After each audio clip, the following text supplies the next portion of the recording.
Right, on to this week's Street Talk then, and I can't wait for this. This was a week that people had opinions on, didn't they? Online was full of them this week.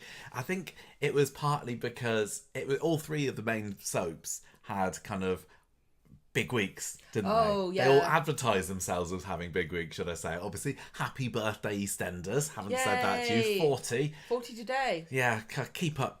Corrie did that ages ago. Ages. We had Noddy Holder on ours as well. What have you got, EastEnders? Blowing up the Queen Vic. Well, I don't know if they... Oh, no, I don't know. What? Well, they've done it by now. They have done it by now. Yeah, well, we haven't watched any of EastEnders this week, but I would be kind of interested to. Obviously, they've got a live episode this coming Thursday. It's been on by the time we release this. God, did they mess that up? I kind of want to watch the live one just in case anyone messes it up like they did the last time. But everyone's very, very, very positive about EastEnders at the moment, so I obviously wish them well. Emmerdale, they had a limo crash. They had somebody getting trapped under an icy pond. That looked very exciting. And Coronation Street obviously had a big trailer for this whole Rob, Lisa, Carla drama. And what did that amount to? Somebody doing a bit of a comical flip over the banister. Oh my gosh. Right, well, let's get on to that. In fact, maybe this is a bit too obvious segue into our Corrie bait, clickbait headlines. So I've got 5 for you this week. I think I might put this in the news section usually from this point onwards. But like I said, we're going to do a quick podcast this week. No news section, so I'm whacking it in here. This first one comes from the Mirror. This is you know the answer to this one already. I just like the headline. Coronation Street fans slam, I quote, most stupid scene in 65 years. Oh dear. What could they be talking about, Gemma? Most stupid scene in 65 years. This week's Coronation Street. What, just him flipping over the balcony? Yes. I mean, well, no, it wasn't a balcony, was it? A stairwell. But I don't know what they were doing. Has there been something more stupid than that? Oh, there must have been. There must have been, but I can't think of anything specific. Everybody's reaction to that. This is when I wanted to see inside everybody's lounge, just to see if there's anybody that went, oh my god, what a brilliant stunt, or I hope Rob's okay, or anything. But surely the natural reaction to that scene was just to point, laugh, or scratch your head or cry at the state of what an awful, awful, terrible stunt that was. It was dreadful, wasn't it? It was not just every single thing about it. The plot holes that led us to the point that Carla and Rob were in at that time were bad enough already. But having her give him a little shove, stumble down the stairs. She didn't give him a little shove.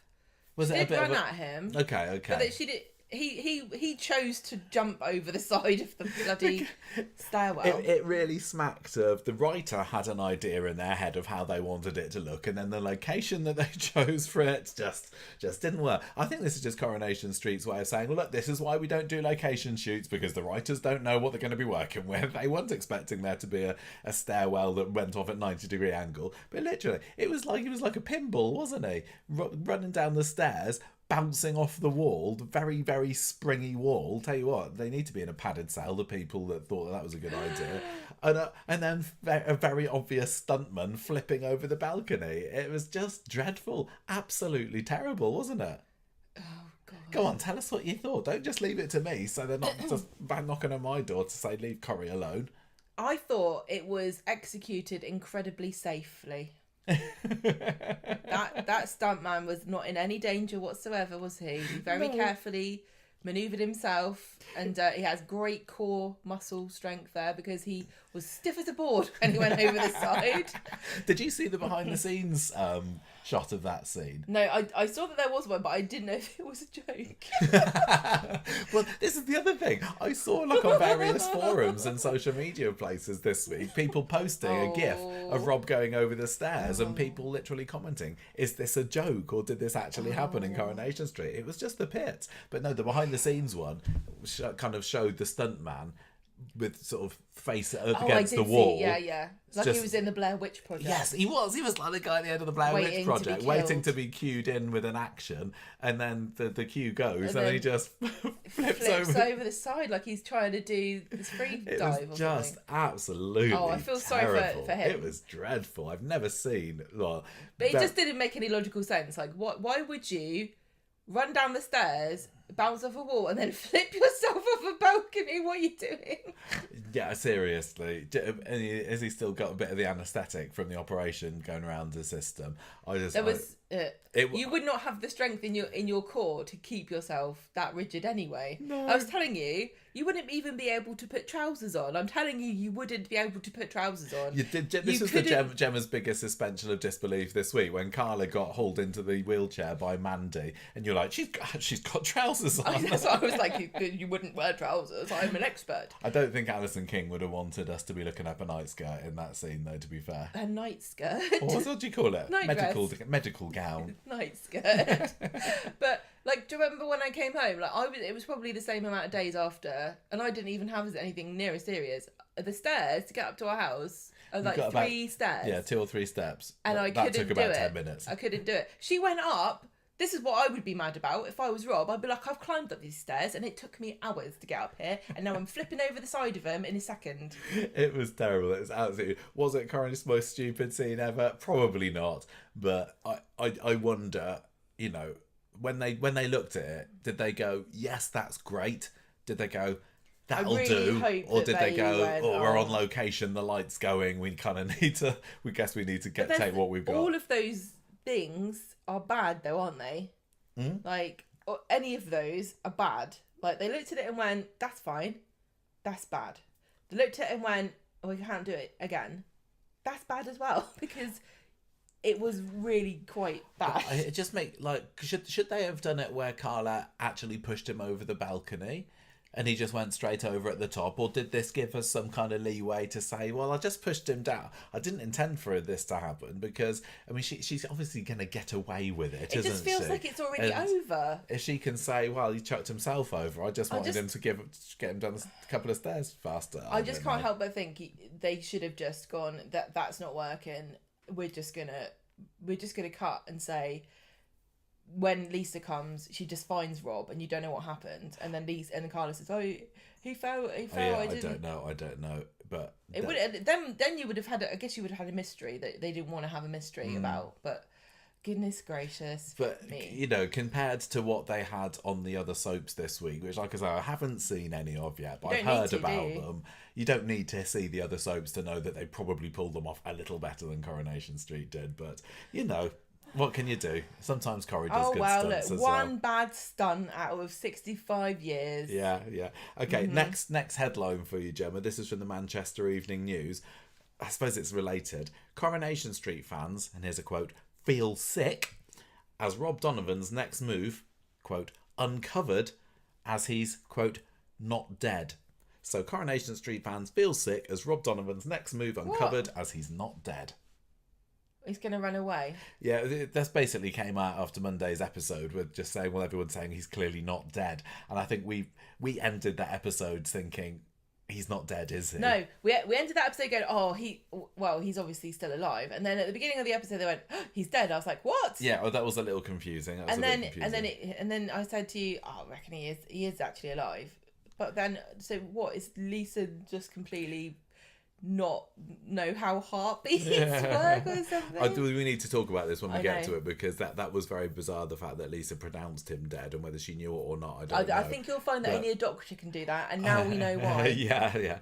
But but bizarre. What about this? The bit in the headline that says Coronation Street fans feel sick wasn't actually related to Rob falling over the banister. Anything else that you think might have made Coronation Street fans feel sick in Monday's episode? What? I'm going to have to hurry you. I don't understand what you're asking. What else made Coronation Street fans feel sick? Because the headline was referring to something else and not Rob going over there. Blood? Yeah, in a way. People's kidneys coming out? No, it was Rob beating up Lisa. Oh yeah, he did, didn't he? He gave her a bit of a bludgeoning in the car, and that made one Twitter fan feel sick, so that became a headline. It was pretty bad, actually. Yeah, it was, but we know that she'd be all right. That's the problem. I kind of went into this week thinking... That was really vicious. I went into this week thinking, well, maybe Rob's not going to come out alive. But I knew that Lisa and Carla would be okay, so it's all right. It's all right. She's a tough old bird, that Lisa Swain, isn't she? You could say tough cookie. Yeah. Right. Next up for the Metro, Gemma, Coronation Street character reveals she's pregnant, and it's a scandal. Coronation Street star. No, character. So you just need to know what happened in the show this week. Daisy. No. Who? Mandy. Mandy's up the duff this week, isn't she? Mandy. You should have known. What a scandal. What a scandal. Mandy being pregnant. We'll come to that later. Plymouth Herald, they're always good for a baity clip. Plymouth Herald. Yeah, I've come to know. I've never heard of Plymouth Herald before we started this. Yeah, I haven't got them this week. Plymouth Herald, Coronation Street fans work out Lisa Swain's new job. And it's a far cry from the police. Sitting in Underworld. Yeah, basically. People are saying that she should go and work for Underworld for Carla. God, can you imagine her, like, just threatening people to buy pants? Yeah. She'd be like, listen, I don't have a gun because I'm not an American police officer, but if I did... Does she still have the gun? What happened to the gun that she put in the bag this week? I know she bagged it up in a little plastic bag. Maybe Kit's like, I can't remember what she did with it. I don't know. Cool. Okay, they're also any other job on the street, because the article did go into two potential career paths that Lisa could take. No, beautiful barmaid. Yeah. So either we're going to see Lisa at Underworld, or she's going to be Rover's next barmaid, because apparently Daisy's disappearing off to run away from Kit and Daniel, isn't she? So maybe there's going to be a vacancy for our Lisa. Yeah, I don't think that either of those positions would be particularly suitable for her. But okay, last one, Gemma. This is from Yahoo News UK. Coronation Street star teases soap crossover in surprising photo. I know the answer to this what's this one then? This is Billy Mayhem. Daniel Brocklebank gone to Emmerdale. Yeah, Brockles went over to the Emmerdale set, didn't outside the set, and everyone's like astounded. What's going on there then? Yeah, astounded they are. He put a mystery photo outside the Emmerdale set this week, and nobody knows what it's for. He did used to be in Emmerdale, didn't he? It'd be interesting because we did like float the possibility that they might do a crossover. We did with Emmerdale at the beginning of next year. But it would kind of make sense if they did a few more bits and bobs before that started, wouldn't it? So it's not so surprising. Yes. Why not? Well, anyway, there's your Beatty headlines for the week. Thank you. Not so many as usual this week, but I thought I was going to try and make some of my own, wasn't I? But I couldn't possibly compete with the fine journalists at the Plymouth Herald. With what happened in Coronation Street. Right, okay, we have got 7 stories to chat about this week. Nobody picked up on me complaining, where's the cast photo? That could have been a headline, couldn't it? Coronation Street fans fume and demands access. Or missing characters or something. Yeah. Okay, right. 7 stories for this week. Obviously, we have got the big Carla and Lisa and Rob story. I couldn't even muster up the energy to come up with a decent storyline title for this. I just called it Rob on the Run. I think we had, when we disappeared off, when he escaped from prison last time, we called it Donovan, Donna Runner. But neither of them are particularly great. No. After that, we have got the Grease Monkey Nut story, which I'm still quite proud of that one. Max Temperature, The Heat Is On, is next, and that's going to be followed by Lou Out Back. We got to see a little bit more of Lou and Mick this week, didn't we? More on them later. Next story, we have got the triumphant return in today's episode of Julie Carp, and she's got a bit of a secret, hasn't she? I was very pleased to see that she was pretty much back how I remember her and exactly how I would want her to be. But you can't come back off of having... how long has she been away from Corrie now? 7, 8 years off without having a deep, dark secret. So she's keeping those lips tight. She's being quite coy. So this storyline title is Coy Carp. Thank you very much. That's actually a good one. And then we had a bit more of the Daisies Blooming story. Finally, Sassy Cassie, Steve's new lassie. Got a couple of scenes on Wednesday's episode as well. So Gemma, make a plan about an air fryer. Oh yeah, air fryer for Ken. He's modernised this week, hasn't he? How would you like to do the Rob story, Gemma? Or would you like me to tackle this one? You do this. I'll do this one. You get the cancer storyline. Amazing. Kevin next. It's fine. It was fine. It was very light-hearted. Lots of good jokes. What's worse, Bobby or cancer? Sorry, I don't mean to say that. Again, as much as the Rob story really wasn't that fun to watch this week, it did provide some moments of levity with everybody just getting fed up of Bobby and telling him to go away. Oh, poor Bobby. I feel kind of bad. He is totally just taken on the role of Craig, hasn't he? But he is one of the people, right? You feel sorry for them, okay, in theory, and then they appear and you're like, oh, God, I can't.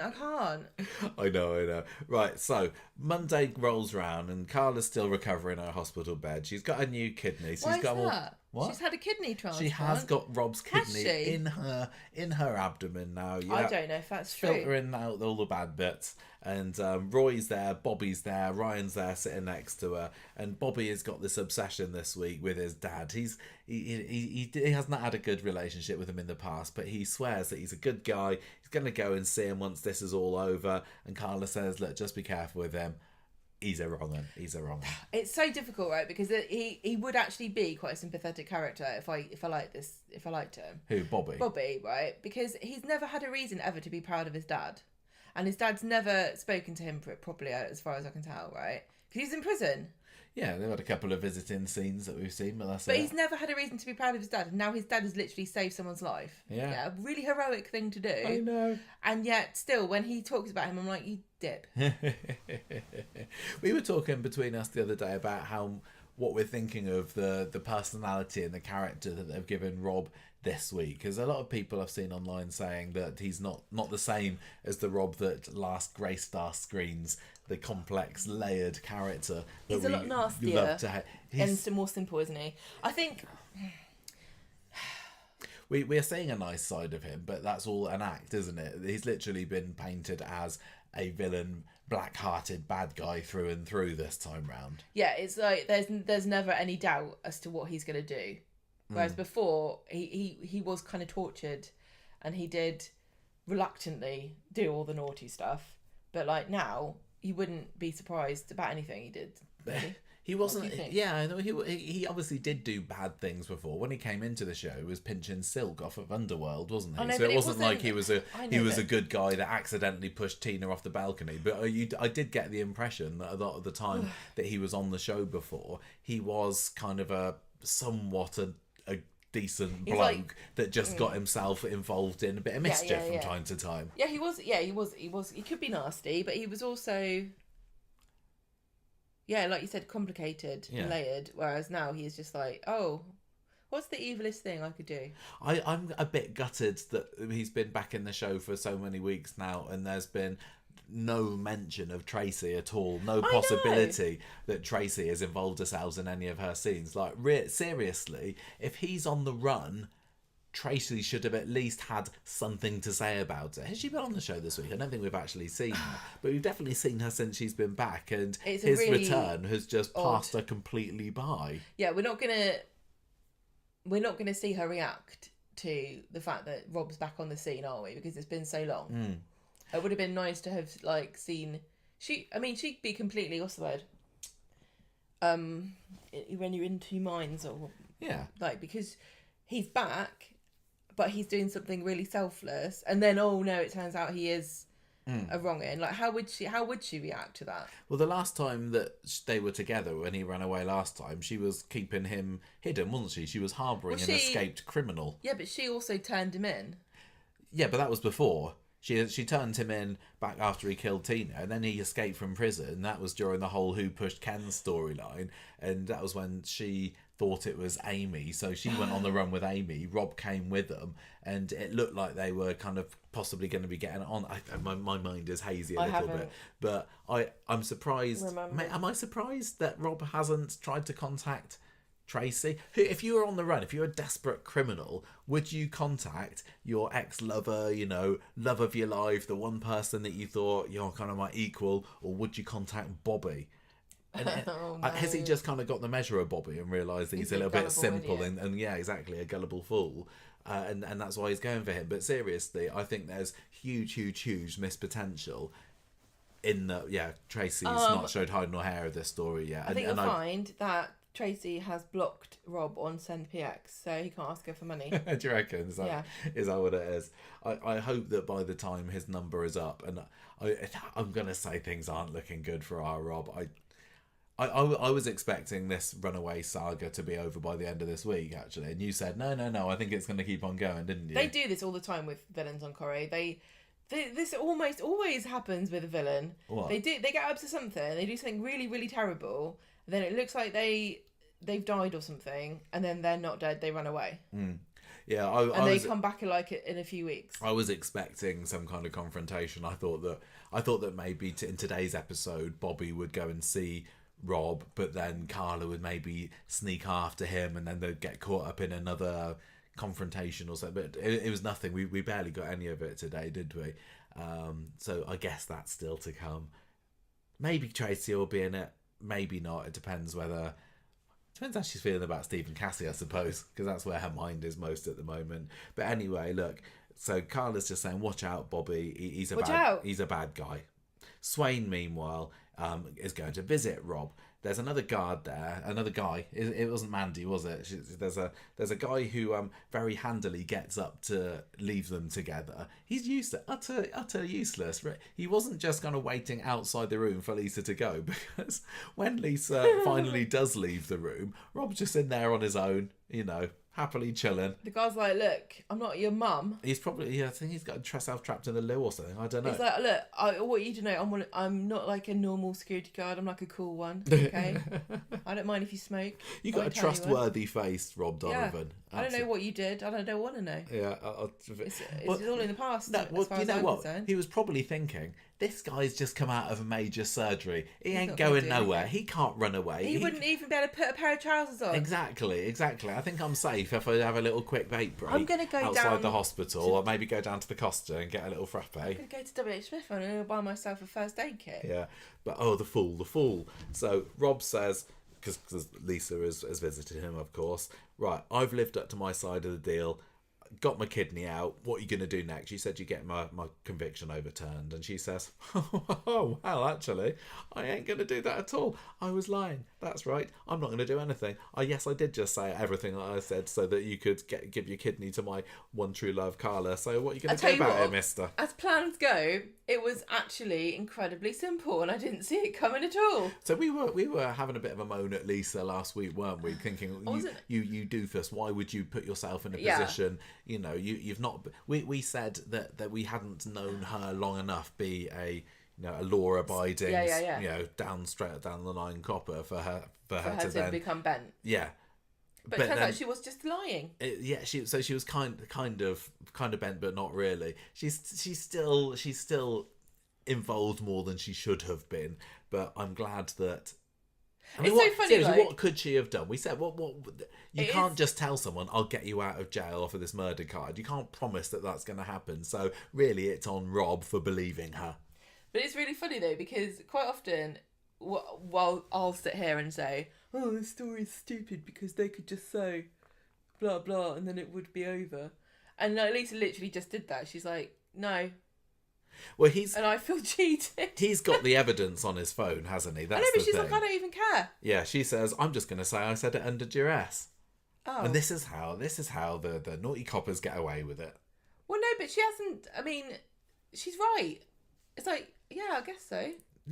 What? Oh. She's right. What? Well, she was under duress, and she was under duress. Her girlfriend her life was on the line. So.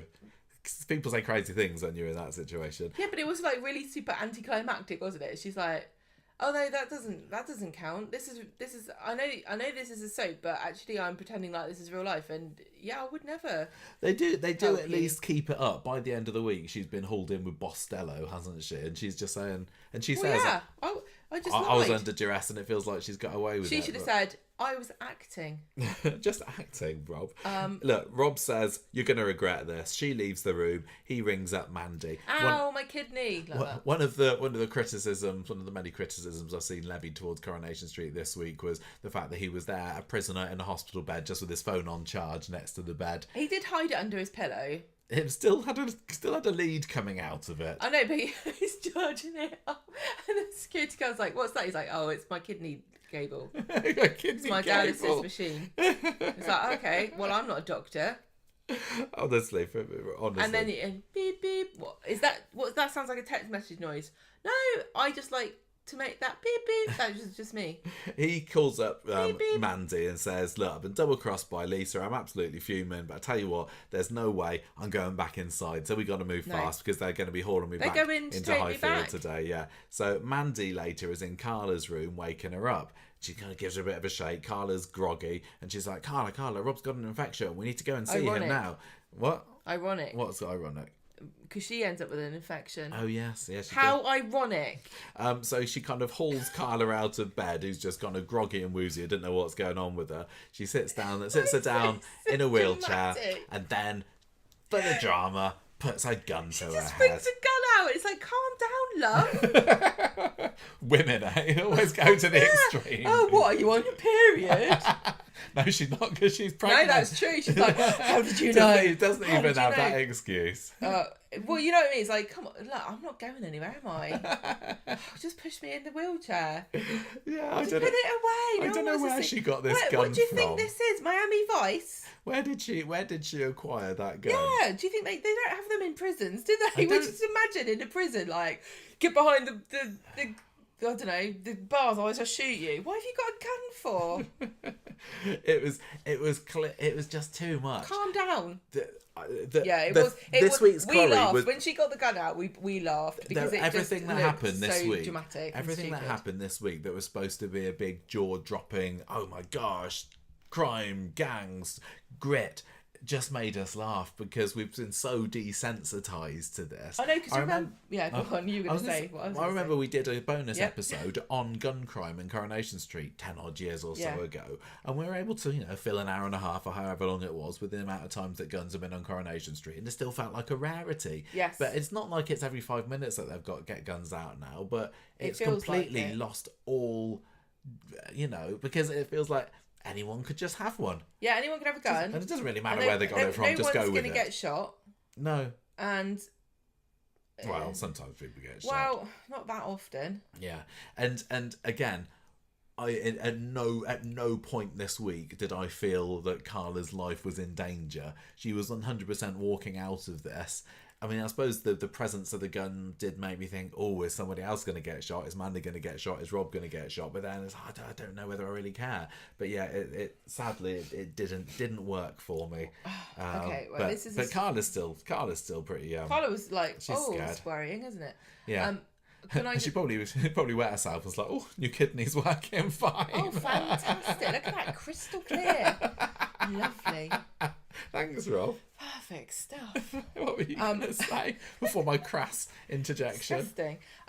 This is a stupid question, Yeah. but I have forgotten. Why did they have to get Carla? Bait, maybe. What was this for? Just to do what? To get revenge? Let's Let's find out. You might have written it down. Let's just keep going and remember. But they needed to get Carla and Lisa out into this abandoned building today for one reason or another. And Rob's like, I need a poo. Rob says he needs the loo. I want to test my kidney out, yeah. And the guard says, oh, fair dues. Well, I'm not going with you. Yeah, takes off his cuffs. Meanwhile, back on the street, Bobby is there with Roy saying, do you think I'm a mug, Roy? Do you think I am? Carla said that I wanted to see my dad. I said that I wanted to see my dad earlier, and Carla says, "Be careful." And I was like, "Well, am I a bad judge of character?" If Bobby said, "Oh, do you think I'm a mug?" I think most people would say, "Who told you I said that?" Bobby's like, "But my dad says he's really, really sorry for killing Tina." It's easy to make fun of him, and I honestly think that. I would also. I've said before, I'm a very, very forgiving and gullible person. You really I are would nice. 100% believe my dad that he's completely turned over a new leaf at this point, especially after he saved me in a hostage situation. That is true. This is why that was Corrie's stupidest scene in 65 years. To hold a grudge. Yeah, you are a grudge holder. No one can get one over on me because I never forget anything. But Rob hasn't done anything to Bobby, has he? Abandoned him. He killed a girl. and then he had to get his grandma to raise him. Anyway, Roy says, look, I do think people can change, but just be on the safe side with Rob Donovan after all. I was thinking, right, you know how we said we should have like a, what's it called?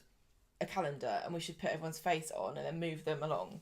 And we can see who's not been in it for ages. Yeah. I also think we should have a chart, right, of exceptional circumstances that always happen on Coronation Street. Because so far, in the space of a month or so, we've had 2 kidnappings / hostage situations with the same set of characters.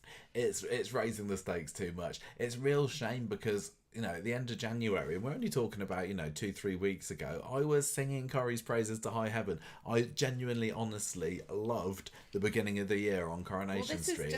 And I think a lot of it was to do with all the Leanne fun stuff that was going on. But this is just missing the mark for me week after week in February. It's such a shame. But I'm not going to give up on Kate Brooks's Coronation Street at all at the moment, because she has proven that she can still help produce some really brilliant episodes of telly. This just wasn't pushing my buttons this week. I just can't. I don't know who likes this. I don't know who's going. I want more crime on Corrie. I want more guns. I want more hostage situations. I mean, it makes sense in that Coronation Street thought, right, this week it's EastEnders' big anniversary week. We need to do something on the ITV soaps to try and, you know, keep up with them. So Emmerdale, they had their big icy stunt. And what could we do on Coronation Street? We've just had our fire stunt. I mean, would it have been better if the fire had been this week? I know a lot of people are really mad and saying, "Oh, you should have let EastEnders have their moment." Oh, I think it's nasty that ITV. Oh, it's fine. They're on at different times. What I don't understand. It's not as though it's impossible to watch all 3. No. And people that want to watch all 3 will. I don't. I genuinely am not seeing other soaps as competition. I think that they are all part of an ecosystem, and it's important that we all stick together, really, and kind of like what's good for one is good for all. I think, and that because I think it's not EastEnders versus Corrie versus Emmerdale. I think it's soaps versus everyone else. Soaps versus Love Island. Yeah. I think on paper, I kind of it clearly it does sound exciting. Doesn't it? Sound exciting. Character held at gunpoint, hostage situation, somebody left for dead. And Billy's characters too, massively popular new character, Lisa Swain. Yeah, love. You know, the love of match of the moment. But I saw that even some of the most ardent Swala fans were a bit let down by the drama this week. I kind of got myself thinking, if this was my favourite characters, because Lisa and Carla, I like them, but they're not my favourites. If some of my favourite characters were in this situation, would I have liked the story more? And I'm still going to say possibly no, because I immediately went to like Toya, and she was in a hostage situation a couple of years ago. She had a gun to her head, her and Spider, and that was ridiculous. And Lisa was there too. Lisa was there too, yeah. Mm-hmm. What was it she said? Keep this one alive. Keep this one alive, Mrs. Aviv. That's it. So I think it is the situation, but I totally get how on paper it sounds exciting, but you don't need to do that. All you need to have is a little scene in number 13 where 2 people are painting pictures of their significant others. That's what we like. But okay, is that true? This is they're doing this for a reason. They must know. It must just be that they've realised that the people who talk about it, like us, or, you know, social media, just does not represent the vast majority of people. And how many people really genuinely, once Corrie's finished, sit and think about it? You know, even people that watch Corrie, if I find out you watch Corrie, I will ask you questions about what do you think of this, what do you think of that, who's your favourite character, what's your favourite storyline. And a lot of times people just don't remember because they're not that interested. They just watch it and they like it, and they come back next time and watch it again. But it's not like they're sitting around analysing it like we do.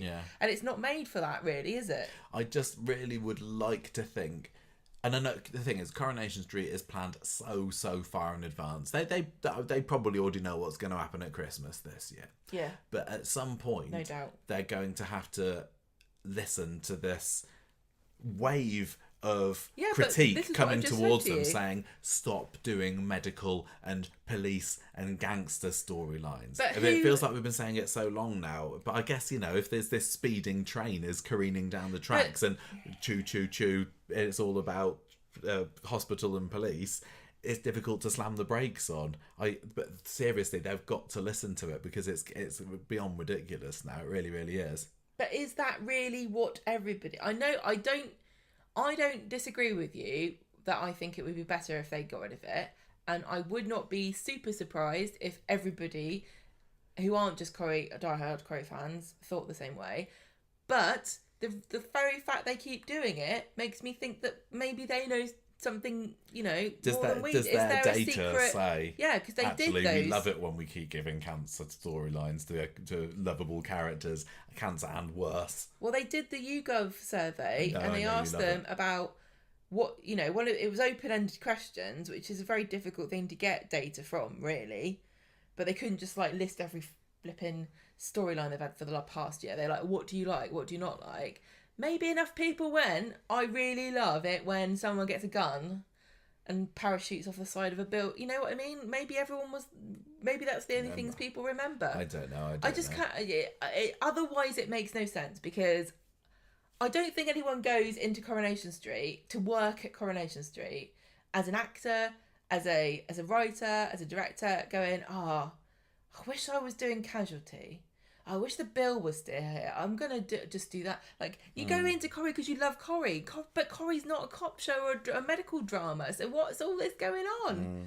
It's just really baffling. It really, really is. I mean, it wasn't all that this week. We had Adventures of Lou and Mick, for example. We had Cassie and Steve. But Michael, the major 2 stories were about medical and police. I know. Do you like medical? Do you like police? Honestly, the Kevin stuff wasn't so bad this week. I quite enjoyed the Kevin. But it was still a medical storyline. I know. And they still had 2 major characters. 3, if you count Rob. Oh, I don't know if you do count Rob as a major character because he's a returnee. I don't know. But you had 3 of them in the hospital bed in 1 week. And that's not even unusual for Coronation Street, is it? It's not. It's baffling. Look, we're digressing I know I'm quite digressing, a lot here. and we said this a million times, but I just can't stop saying it because it's just the most bizarre thing ever, isn't it? It genuinely is bizarre. It is. It doesn't make sense. It's like they got the set, so they have to use them, but they just bloody, like I said before, somebody please burn that set down. Seriously. Why did you burn the plats down? So Swain is pulling up outside the private hospital where it's all going down. Private hospital? It was the front of the Coronation Street experience. And can I just sorry, whoever dressed that set or whatever it is you call it when it's outside. But a few posters over the doors. They didn't even make the posters line up properly. They were so. If I saw that, right, if I pulled up to that private hospital in inverted commas, I would definitely think that's where my kidney's going to come out, whether I like it or not. Well, it was. Do you not think it looked janky as hell? It did look a bit janky, yeah. It was also the same place. I'm surprised Rob didn't wake up in a bathtub. It was also the same place they used when Alina went to a different hotel that wasn't Chariot Square last year, wasn't it? Do you remember? She got picked up outside there. So, yeah. And it's, well, there we go. It's just ruining it for people there. So we get onto positive stuff in a minute. I'm so sorry. I don't want to be a downer. I don't want to be too much of a downer. Well, but the thing is, it's okay if you're funny with it, but I don't even think I'm being funny. I'm just mad. I'm going to say I much, much preferred Wednesday's episode. I gave Monday and Tuesday both bobbins on our shorts, and I was ready for Wednesdays to just be as dire. But actually, I genuinely liked Wednesday, so I'm looking forward to getting onto that. But anyway, look, Swain's pulling up. She's there sitting in the front of her car, but then what do you know? Rob springs into the back seat behind her, showing her the picture of Carla. So hang on. Oh yeah, I missed a bit. Missed a bit, didn't I? I missed out loads. So this is what happens. So hang on, right? So we've just last we saw was Bobby talking to Roy and asking him if he's Bobby's a man. put us off. So rewind a little bit. What's happened to this poor guard that was uncuffing Rob? Just also add the brazenness of Rob, who clearly has no F's to give at this point, right? Because there is a window in the door of this hospital room. Whoever's walking past, right? The guard's laid on the bed with blood all over his face. The doctor walks past, go, well, it is a hospital. Of course there's blood.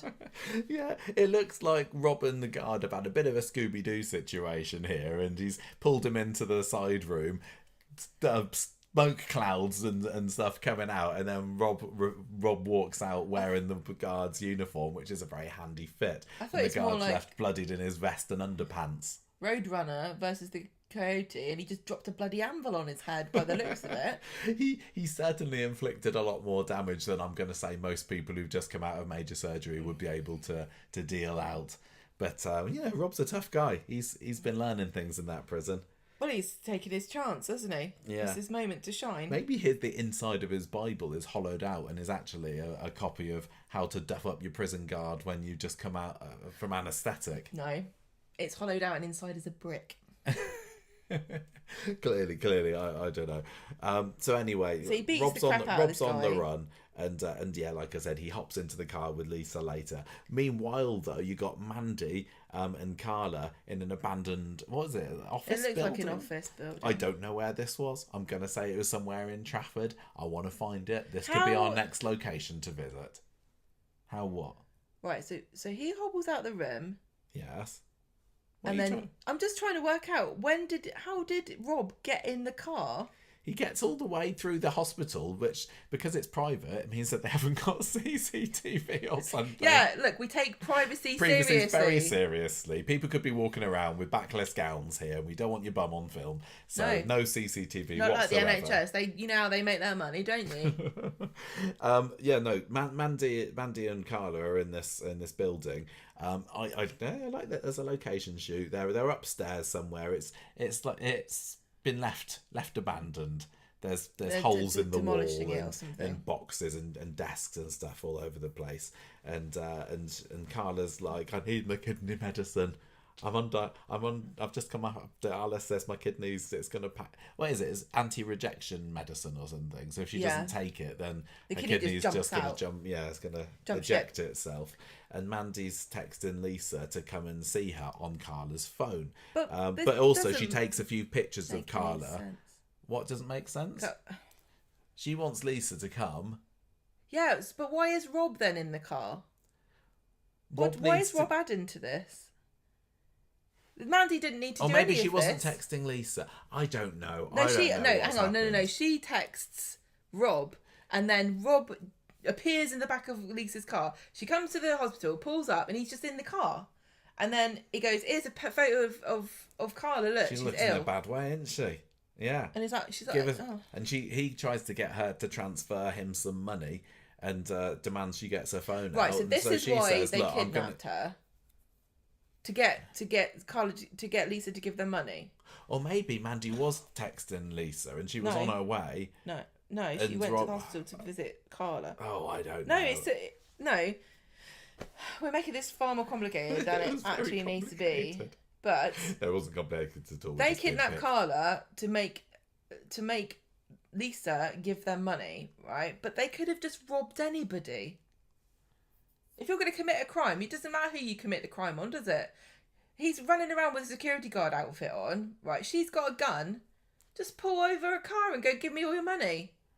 That's a simple way of doing it. It's the good old-fashioned way of doing it. You just rob somebody. Just go up to a cash machine and go, well, that's a nice £50 note you've got there. I quite like it, please. And I'd like some more, if you don't mind. I mean, why do they go to all this trouble of like kidnapping Carla for? Just to get the money? Gemma, for the drama. Is that, but am I missing something else? I don't know. Give me the money. And she's like, he wants £5,000. And she's like, I don't have £5,000. You know how much a kidney costs? And look, she says, you got to take me to where Carla is. So he relents and she drives off following his directions. After the break, and Carla's still in a pretty bad way at the top of this office building. We sound so dumb. Mandy says, I know, I hate it when I don't know what's 2 days have passed since we've watched this. It's gone out my head. Mandy says, look, soon as Rob gets here and me and him can run off together, I'll contact an ambulance for you, all right? We're just using you as a bit of bait. And Carla's like, why are you doing this? Rob's coming here. What? He's just come out of surgery as well. What the hell? Are you one of these deluded, sad women who write letters to serial killers in prison? Did she call her a sad cow? Something like that, yeah. And do you know what she did to Tina? She pushed her over some railings and then bashed her on the head because it didn't finish her off. And Mandy's like, no, he's changed. She is utterly deluded, this woman, isn't she? Well, it's interesting. Or does she just like to live dangerously? Does she like a bad boy, but to the extreme? It's interesting that he didn't lie or something to Mandy, because Bobby didn't get the true story of what happened to Tina off his dad. Because he was making all this rubbish up about it. It was me or her, wasn't she? Yeah. But I guess Mandy would be able to actually know the facts of the matter because she could look it up. Yeah, I guess so. I just don't get it. What? Why she? You got the whole world at your feet, They're very Mandy. You're a handsome. good-looking girl. You can, go on a dating app like normal people. Michael, lots You of don't need people meet their partner at work, right? When you're a This lady is why office security guard, romances are never a prison good guard. thing. When you're a lady prison guard, Bumble is the prison, isn't it? Anyway, look, she says Rob's changed, and also, by the way, you're Lisa. She struck a deal with Rob, so now she's kind of She's also we've in got trouble. her over Everyone's a barrel, in trouble. basically. Yeah. Bobby gets a dear. call from the hospital and hears about Carla going AWOL, and then I Ryan like the comes way in and that says, they "I've just didn't been tell." told Rob's gone missing and all." I like the well they didn't tell Bobby on the phone. Like, they should have phoned Bobby about Rob and Ryan about Carla. Why did they do it the other way around? I don't know. But anyway, Do you think they were like the person on the phone's like, I'm just telling Bobby about his aunt. Oh my god, he's losing his mind. I'm not telling him about his dad. You do it. I'm not doing it. It makes no sense whatsoever how this could have happened without anybody finding it. Just picture Mandy pushing a wheelchair With a gun. Carla, gun to her head. She's going, look, I know it looks like a gun, but she's scared of injections. This is a new way we do it now. We hold a gun to your head, and it's the fear. You can't feel the pain of the needle going in. I mean, clearly it does work. Clearly, we're not supposed to believe that the gun was out when she was trundling through reception. But also, Carla's like, I'm surely just chill with this. for the amount of money you have to pay these private hospitals, a few eyebrows should have been raised. Well, and also Carla was like, well, Mandy doesn't have the gun on me right now. I would just be like, help. Wouldn't you? Yes. What's Mandy gonna do then? Shoot everybody in the hospital? How many bullets has she got in that gun? It's just kind of silly, isn't it? It's so silly. It doesn't stand up to any kind of scrutiny. Why didn't she this just escape. knock Carla out? The gun didn't need to be there. I honestly think Maybe she did. she didn't know. Well, we don't know if she did. But do you know what I mean? I genuinely do think that they jump to the most extreme all the time, and it is detrimental to the future of making you actually worried if there's a gun. You know? Like, you should be able to tell a story without jumping to the extreme. And I know that's always Ian McLeod's thing, isn't it? Like, how can you up the ante? How can you make this more dramatic? What could you add? Yeah. Could you punch a shark in the nose in this scene? Why not? If not, why not? Can we have this at an aquarium? Could this be at an abandoned aquarium? Well, you don't ask me whether that would work, because I am not, nor have I ever been, a marine biologist. But I don't think that's going to stop Ian McLeod if he gets an idea in his head. But how cool would that have been, right? Imagine instead of having a boring stairwell that Rob catapults into, imagine if he fell into a tank of sharks. It was about as believable compared to what actually happened. Look, and it would have made more sense because it's easy to fall into a tank, isn't it? Yeah, you wouldn't need to rebound off of anything. She could have just pushed plop him into right it, and he's like, "Not the sharks." What did you make of the location here that they chose for the showdown? Did you appreciate that it was an actual off-site? There were quite visit? a few new kind of sets and things, because we had the therapist room. Yes. And that was new. I don't know where that was. Yeah, I liked it, but it did feel like a waste of time. I liked that they were able to, it had a car park outside it, and there was some nice, dusky and sunsetty kind of shots that they used. But it did. It always does kind of. It does annoy me when they will have a location, and you're like, oh, and it's not a good story, and it kind of is silly, and you think, oh, you could have just saved your money and not done any of it.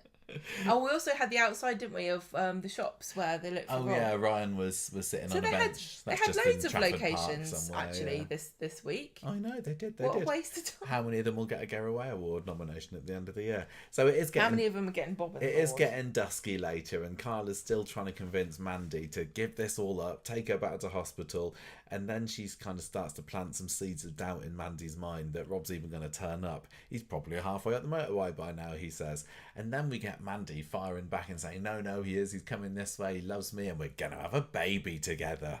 I don't think it's how it comes out exactly that way, but basically, I've got another Bobby in my belly, and everything's grand. Congratulations. How did that work? Well, no, come on. Where do babies come from, Gemma? Well, where do prison babies come from? When a prison guard and a prisoner love each other very much, plants a special seed.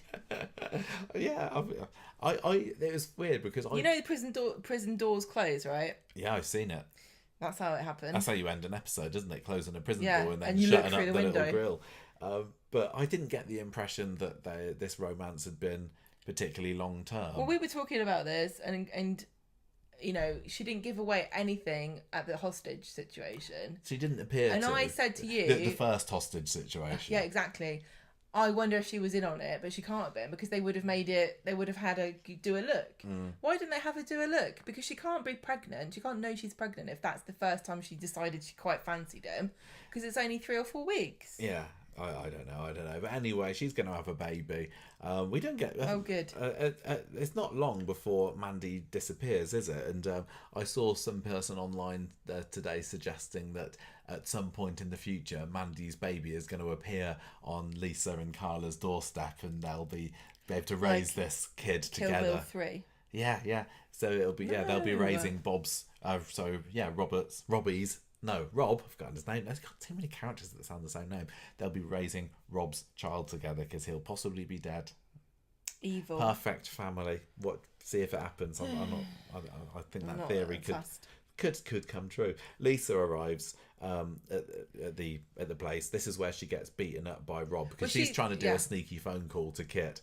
And he sees it, he spots her in the mirror and starts smacking her about. Really, this was really quite sick. It was sickening. It was like probably the most violent thing Corrie's done for a long time. And see how well they did that, and how dramatic and violent and scary and evil it made Rob look. And did you see? You saw him get hit a bit, quite a lot. But then he hit her when she was down.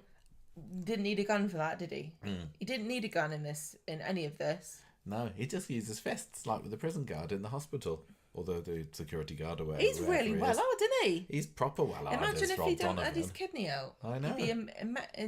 He probably would have put his fist right through her face. Yeah, exactly.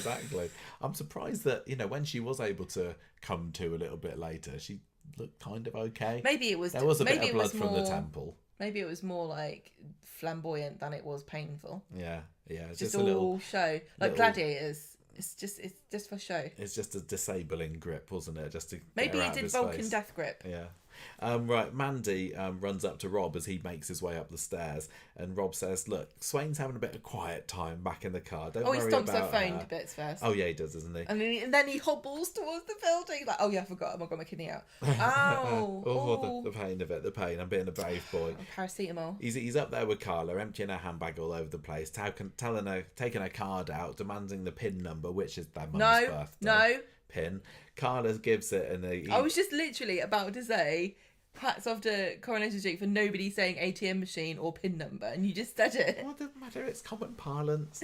Carla says, "Look, what are you going to do, you and Mandy? Do you really think you're going to get away with this? Do you think you're not going to get caught? Where are you going to stay? What about the baby?" And it's like, Rob clearly doesn't know about this latest development. And Mandy says, "It's true, you're going to be a daddy, I'm pregnant." Rob is not ready for this yet. Do you think that he has actually any genuine affection for Mandy? He doesn't. Is he just stringing her along all this time? I just don't know what to believe from him, because when he was, doing all this Bible reading, you think, is he actually? Or is this part of his plan? Has he actually found God? But then I thought, is he actually? So gullible? I think I told you I'm very gullible. But yeah, he was clearly just using Mandy now although it's not necessarily true. You can actually fall in love with somebody and want to run away with them without actually wanting to have their baby or to have them have your baby. Worried about that.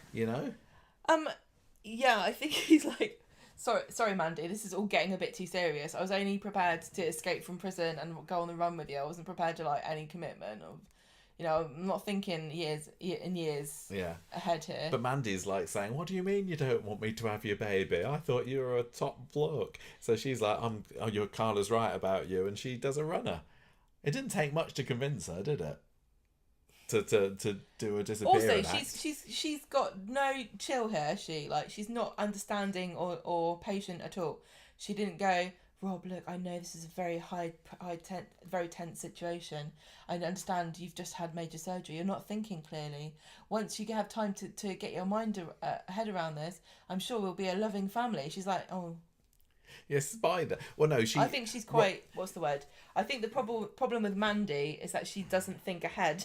She did get an elbow in the face, though, to be fair, didn't she? Because remember, Rob goes and menaces Carla for a bit. Mandy goes to say, no, don't leave her alone. And so he kind of gives her a shove. And I think maybe that's when the scales fall from her eyes and she's like, you are a runner after all. You can't do that to a pregnant lady. Yeah, and so that when a lady who's had her kidney out. She disappears off. Rob takes her gun, Run, Mandy, run. Goes to head off, but Carla's like, no, stop, don't go, and just please let Lisa go. And he's like, look, I might actually keep hold of Lisa as leverage, to be honest. That'd be quite handy. Why don't you take Carla with you? Yeah, he says, as far as he knows, Lisa's already in the car, and it's probably less of a faff. But she's behind the driver's seat. You could just pull her out. No, I don't know. Anyway, he kind of relishes telling Carla how much he battered Lisa black and blue. I just think he really likes having a hostage, and I don't think he knows why. I think he's like me with handbag. I don't know what. I know I don't need one.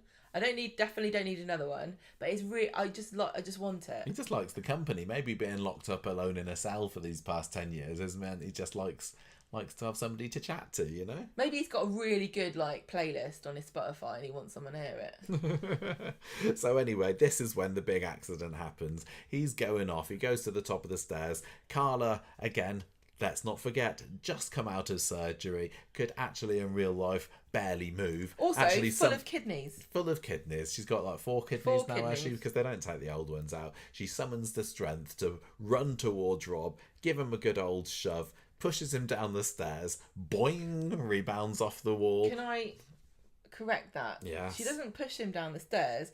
She shoves him, and then he runs down the stairs himself. You're right. He's that not was right kind at of the what very... was so stupid about it, because he runs himself. At some point, Rob, you could have slowed yourself down, but no, you decided to run yourself into the wall and then bounce off of it. Yeah, there was... no sympathy from me. He did not go over because of the laws of physics, did he? He made that happen. He made it happen. He's just being a diva. Yeah. Oh, Carrie, you pushed me and I've gone over the stairs. Well, it's like when you get tripped over in football, isn't it? Yeah. And it's like, ref. Oh. And you have to do a flamboyant fall. Yeah, maybe that's what he's Ronaldo. used to. Yeah, maybe he's... This is what they do in prison, probably. Yeah. Like somebody pushes you and you fall over and go, God, oh. Yeah, and he didn't realise.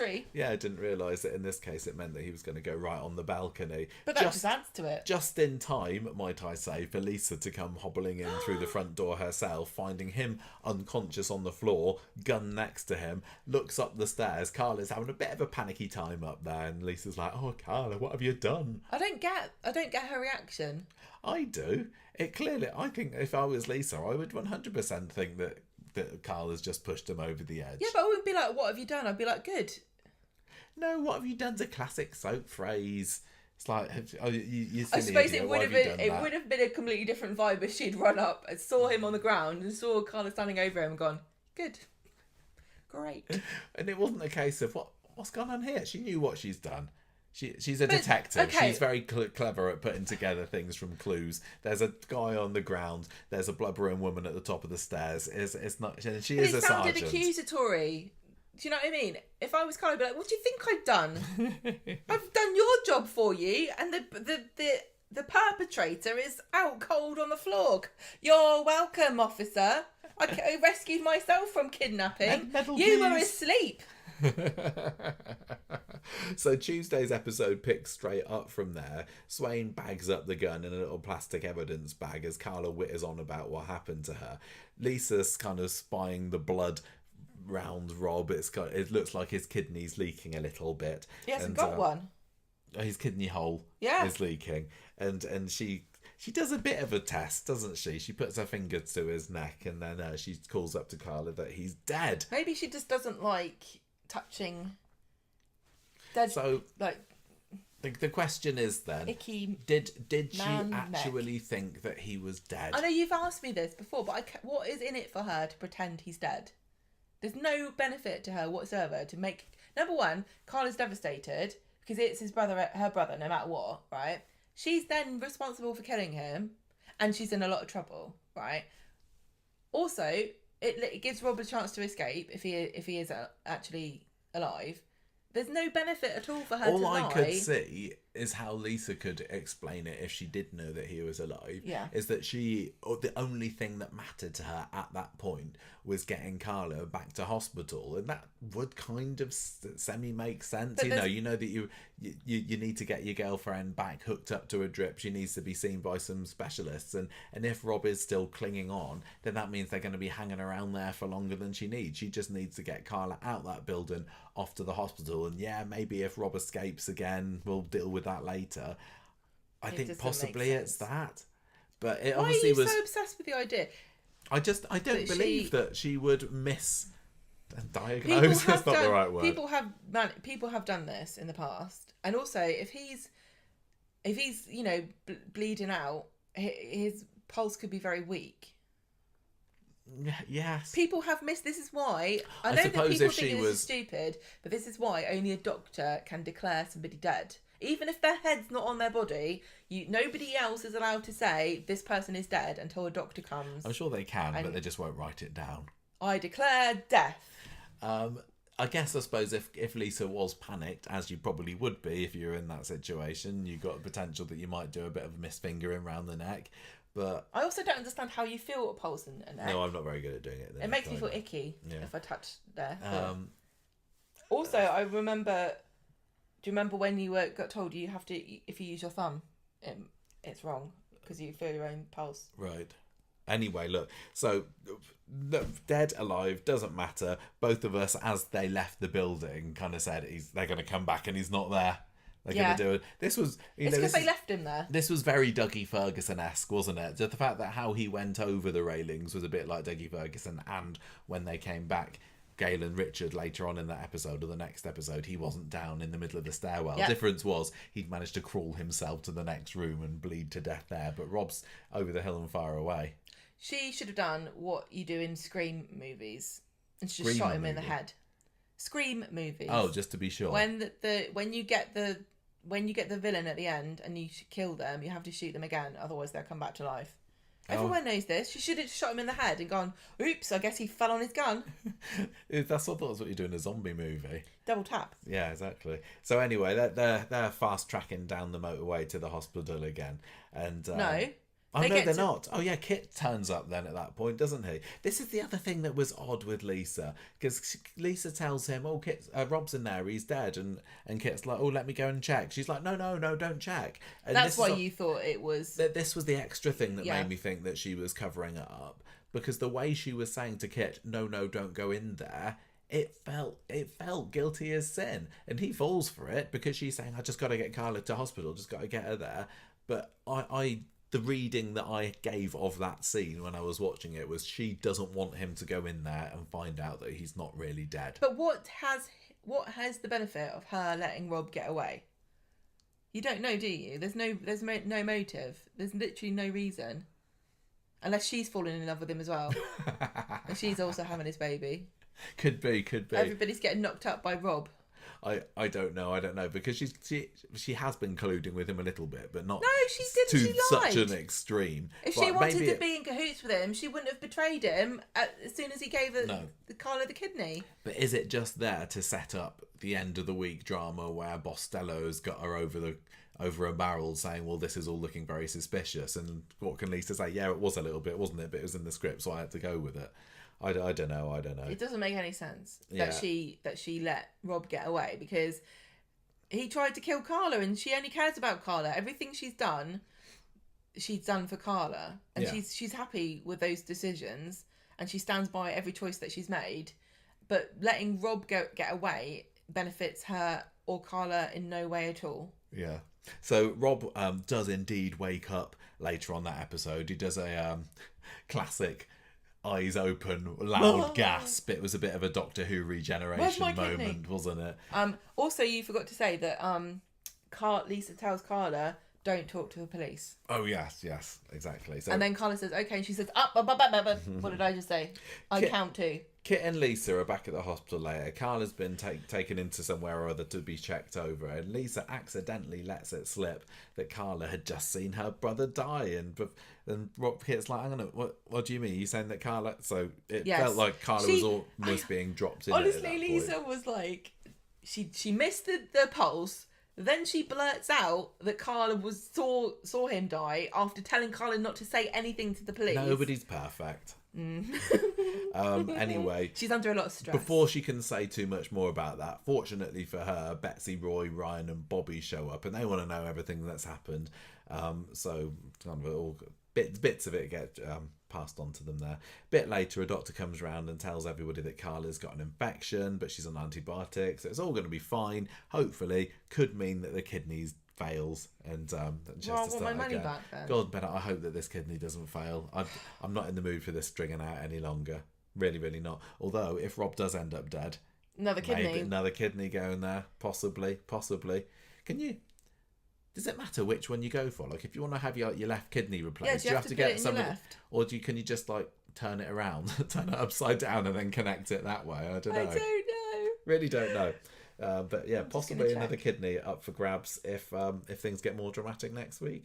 So sunset later, more police cars outside this building, this warehousey officey building when Kit gets back. Breaking news. Rob's done a runner. It's Craig is there, I think, that tells him. And Kit's like, well, that doesn't make sense. Rob is dead. And Craig says, well, Lisa must have just made a mistake then. Dead people don't run around, Kit. Yes. Make your mind up. Do you think he's actually not dead, or do you think he's a zombie? Kit must feel like such an idiot. I'd be mad if I was him. Yeah, I'd totally be mad. Lisa said he was dead. At this point, does he think that he's been tricked, or does he just think that Swain's been inept? I don't know. Neither are good. So back at the hospital, everyone's worried about Carla. Bobby is still refusing to accept that Rob's definitely behind this, and Ryan is clearly on Team Carla. So we get a little bit of a dynamic between Ryan and Bobby, don't we? Going head to head and clashing this week, and Ryan saying, "Don't be such an idiot. You can see what your dad's like," but Bobby's still clinging on. He's still being loyal to his old daddy. Then we get a scene with Lisa being interviewed, and I think it's Kit that's in there at the moment with her, and she tells them everything that happened, all true, up until the bit that Rob knocks her out in the car. Then she says, so I woke up, went into the building, saw Rob on the floor, checked for a pulse. There wasn't one. A pulse, sorry, thank you. And then that was it. Kit's very suspicious of this. Why didn't you let me check Rob later? Yeah, that... And because, it turns out he's not dead. He's not dead. He ain't dead. What? He's alive. He's up. He's about. He's done another runner. And Lisa's like, oh, I must have been mistaken then. So I can't remember. Maybe I'd need to watch this scene again to see, did she look like oh, cripes, rumbled, or did she look really, really shocked there? I don't know. And Lisa's like, are you implying that I was in on this? She's fuming. How dare you suggest that I would help Rob escape?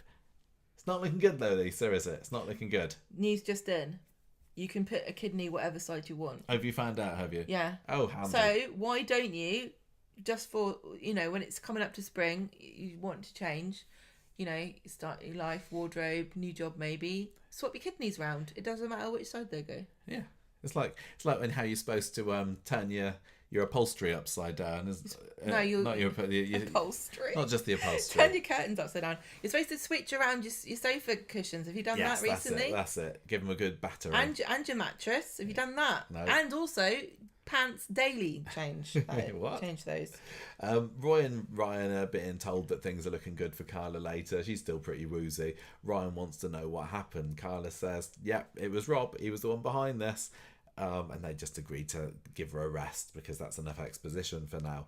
Back at the station, Craig is telling Kit, we found a burner phone at the scene. Maybe it was Mandy's. It's forensics now. But there's very interestingly a voice note been found on there that you might want to listen to, Kit. Hang on a minute, Craig. What are you going through someone's private phone for? It's his job, innit? I know, but who goes to the voice memos first? I would never even think of looking... On the scene, That's why at the you're scene not of a a crime, detective, my dear. At the scene of a crime, you're like, I know what I'm going to do. I'm going to look in the voice memo. You don't look in the text messages. You have to look up everything. They probably know what level he's on Candy Crush. So I'm just sending him to Pikmin to do there's a giant mushroom here. Do you want to join me?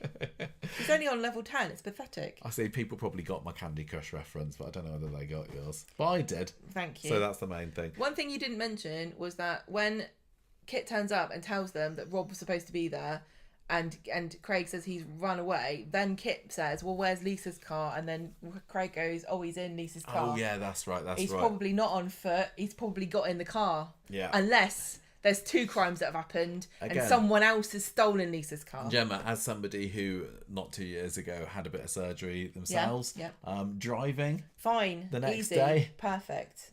Sitting down, bending at the waist, love it. Up and down all day long, like a jack in the box. That's what got him into Putting this problem with trousers Mandy. on, taking them off. Easy peasy. Carla wakes up again later and Lisa's there holding her hand. Lovely little moment. Lisa's like, I'm sorry. Yeah, I kind of made a deal with Rob. And Carla says, I know, it's fine. I understand. You did it for me because you love me. Oh. Lisa's like, look, Rob's not actually dead, actually. So that's good news, isn't it? He's on the run. He didn't deserve your pity, though, so don't even think about it. Carla's terrified by this. What if Rob comes back here? What if he returns to the scene of the crime? Likely, doesn't it? He might come after you. He might come after Betsy. And she's like, no. Lisa says, he's not a fool.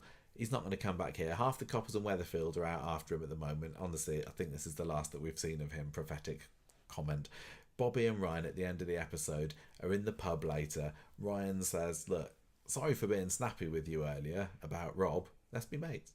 He says, I can't blame you for trusting your dad. But he's a bad guy though, isn't he? And then we see Bobby get a text message, which he pretends is just a bit of spam. But no, it's Rob. He's by some containers somewhere. He's on the loose and he wants Bobby's help. Bobby, can you send me money? Because there's cash help. There's some Tupperware here. Or we want to buy it.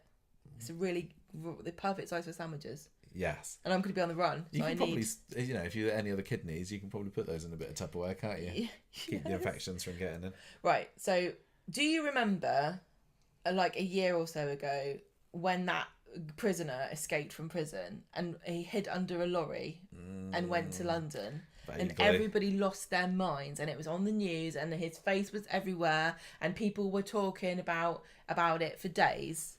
Maybe. Do you remember that? Maybe. This guy, this would be the story of the moment. This would be the most exciting thing that not only has happened in Weatherfield, not only has happened in Greater Manchester, not only has happened in the north of the country. This would be all anyone would ever talk about. How did this man, right? So he's kidney.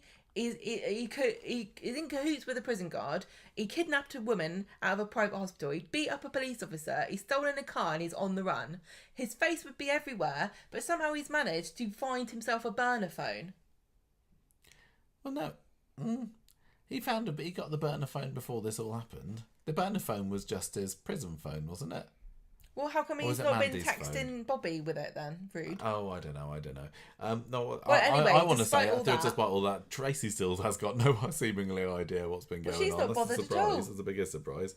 It's just completely unremarkable to her. So Wednesday rolls round, today's episode, and I was expecting this to be, the big finale of this, but you said no, they're going to string it out. You were right, because we get to see a few bits, but a lot of it's Ryan and Bobby, and should Bobby help his dad? Again, I can being a very forgiving person myself, I can kind of understand why he's doing this, but I'm not surprised that Carla's fuming at him at the end. Ryan sees Bobby talking to his dad on the phone, saying, "Look, I'm going to get hold of some money from a bank today, and then I'll be with you at 3:00. He's shady when Ryan comes over to him and says, "What's up? What you're up to?" But Ryan's smart cookie, and he's like, "I think I know what's happening here." So what? Ryan swipes an envelope of cash off of him at the factory later, saying, Bobby's "What just you sitting do? there, staring at it with a bag. Like, number one, when was the last time you wanted money for any legitimate purpose and you put it in a brown envelope and stared at it?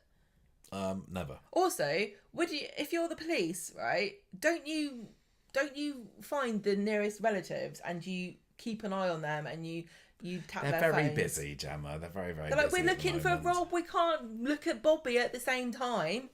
It was a bit silly how Bobby did keep taking the money out and looking at it, just He as did a way it. of reminding the viewers, yes, he has got money for his dad. But it was Also, handy for Ryan. Love to snatch. what a cheeky little git he was, that Ryan's like, where are you going? It's time for work. He's like, I'm going to town. And Yeah. Ryan's like, all right, well, I guess Carla's in the hospital. What's she Flexible gonna do about working it? hours at the factory. Yeah, there, when the boss is away. So at the station, Swain's being told that these messages have been found on Mandy's phone about the escape plot, and there's this recording from her saying she'll help agree to get Rob out of prison if he gives Carla a kidney. Bostello wants to see her, and Swain says just to Kit, I was under duress. There's literally she's learnt a line, hasn't she? Under duress. Well, this is what he says to her later, isn't he? He's like, this is literally what it says in the manual. Yeah. You're just parroting it out to me. So if anybody listening ever finds themselves on the wrong side of the law, I was under duress. I was under duress. Gets you off of anything, yeah. Ryan wants to know the details of this stupid rendezvous that Bobby set up with his dad later. Otherwise, he's going to dob him into Carla. And then Swain has her interview with Bostello. God, this went on forever, this story, didn't it? But I suppose we have been moaning over for quite a lot of it. Swain's been interviewed by Bostello, and he's very sceptical of this story and about how tight-knit it sounds. Well, and she's like, are you sure you're not in cahoots with this prisoner and Mandy? And she's like, no, Gov, I was under duress. Nothing you can do about it. But do you not think it sounds so super suspicious that you would suspend her? It sounds mega suspicious. Very, very sus. Like, what you're saying, it makes no sense why she would let Rob off, but the evidence all points to it, that is exactly what she's done. Yeah. She's got there's evidence on the phone that says she was plotting with him. She says, oh, that was just a joke. Right? Then she says he's dead and he's not, and he takes her phone and her car and drives off with it conveniently. It's either, it sounds so bizarre. Either you're in cahoots with him, or you've made some really dumb decisions. you Either shouldn't be way, I don't think that you should be an active duty at the moment. Well, Swain. what did she get suspended for the other day? She was suspended for ages. Yeah, she was for a bit, wasn't she? Or was it just because she hurt herself? Maybe. She got got run over by a car. Run over by a car. Yeah, you shouldn't suspend somebody for getting run over with a car. Yeah, look, I am really, this is one of these things, right, where when you're watching it, you're in two minds about a character. If you really like a character, you sit there and you go, well, they've written this all wrong. This is so silly. She would never do this. Lisa is very competent. The whole point of Lisa as a police officer is that she's very cold, cool-headed, right? And she's cold, I wouldn't say. No, she's not emotional at work very much, is she? Unless it's to do with Becky and Matty. She keeps her cool, whereas Kit seems to be the more of the emotional one, right? She's very serene, and she knows exactly what she's talking about. She's really dedicated to the job. It's very important to her. She cares about justice and she cares about people, right? So when you're watching this as like a Lisa fan, and she makes all these kind of very obvious mistakes, you think, well, they've written it wrong. But then other people will be watching this and be thinking, well, I guess she's not that good of a police officer then, because all the evidence is that she's not I just think a lot of it can be explained away if people want to say she did it for love. Oh yeah. That's what I mean though. Yeah, you can say, I guess the motivations are different, but it is interesting. And I do the same thing with my favourite characters. If they do something stupid, I'm like, well, they've just written that in to make her look bad. Yeah. But I'm sure she will have a chance to redeem herself before long. Don't worry about it. It's really frustrating because I just want her to be. I want them to write her like she's heroic and she does all the right things all the time. And I guess it makes it more complicated and interesting and more nuanced if she makes mistakes from time to time. But of course, best soap characters are flawed. I know, but the thing is, we've already got a flawed cop. We've got they're all flawed. You've got Craig and Kit. Why can't we just have one that's good at their job? Look, Ryan is on a stakeout of his own later outside this coffee shop where he has found out that Bobby and Rob were supposed to meet up, and again another nice little bit of location shoot. And we have found this one in Trafford Park, but the police have received a tip off. I think it was from Bobby, wasn't it? So that they turn up and Rob is just loitering around behind Ryan and he manages to get away with it. Well, this was dumb. Ryan's sitting on the bench, like conspicuously watching the police. The police at no point ever do they look over at Ryan. They must know who this man is. He's incredibly conspicuous because he's got a massive You're the burn acid mark guy on his face. He would have been in the news. he's also related to the case, and he's sitting watching you, and they're like, oh, an anonymous tip. Who could the anonymous tipper be? I don't know. Maybe it's the man over there that's related to the case is watching us. Or maybe he's let Rob know that we're watching. At this point, if you're the police, you're starting to think all kinds of things. Did Ryan know that Rob was going to be here and warn him? Because why else would he be sitting there? And then if they only looked at Ryan, they might have looked a bit further where Rob was just standing behind him. Yes, he was hiding behind a toilet. I guess the police were very good, and they all went before they came out. It's a good job they didn't need to go over there. They needted the loo, otherwise they would have found Rob immediately. Yeah, would have been up. Can you imagine if he'd hidden in the toilet and then they were just waiting outside and Rob's in there going, oh, this is so embarrassing. You can't come in.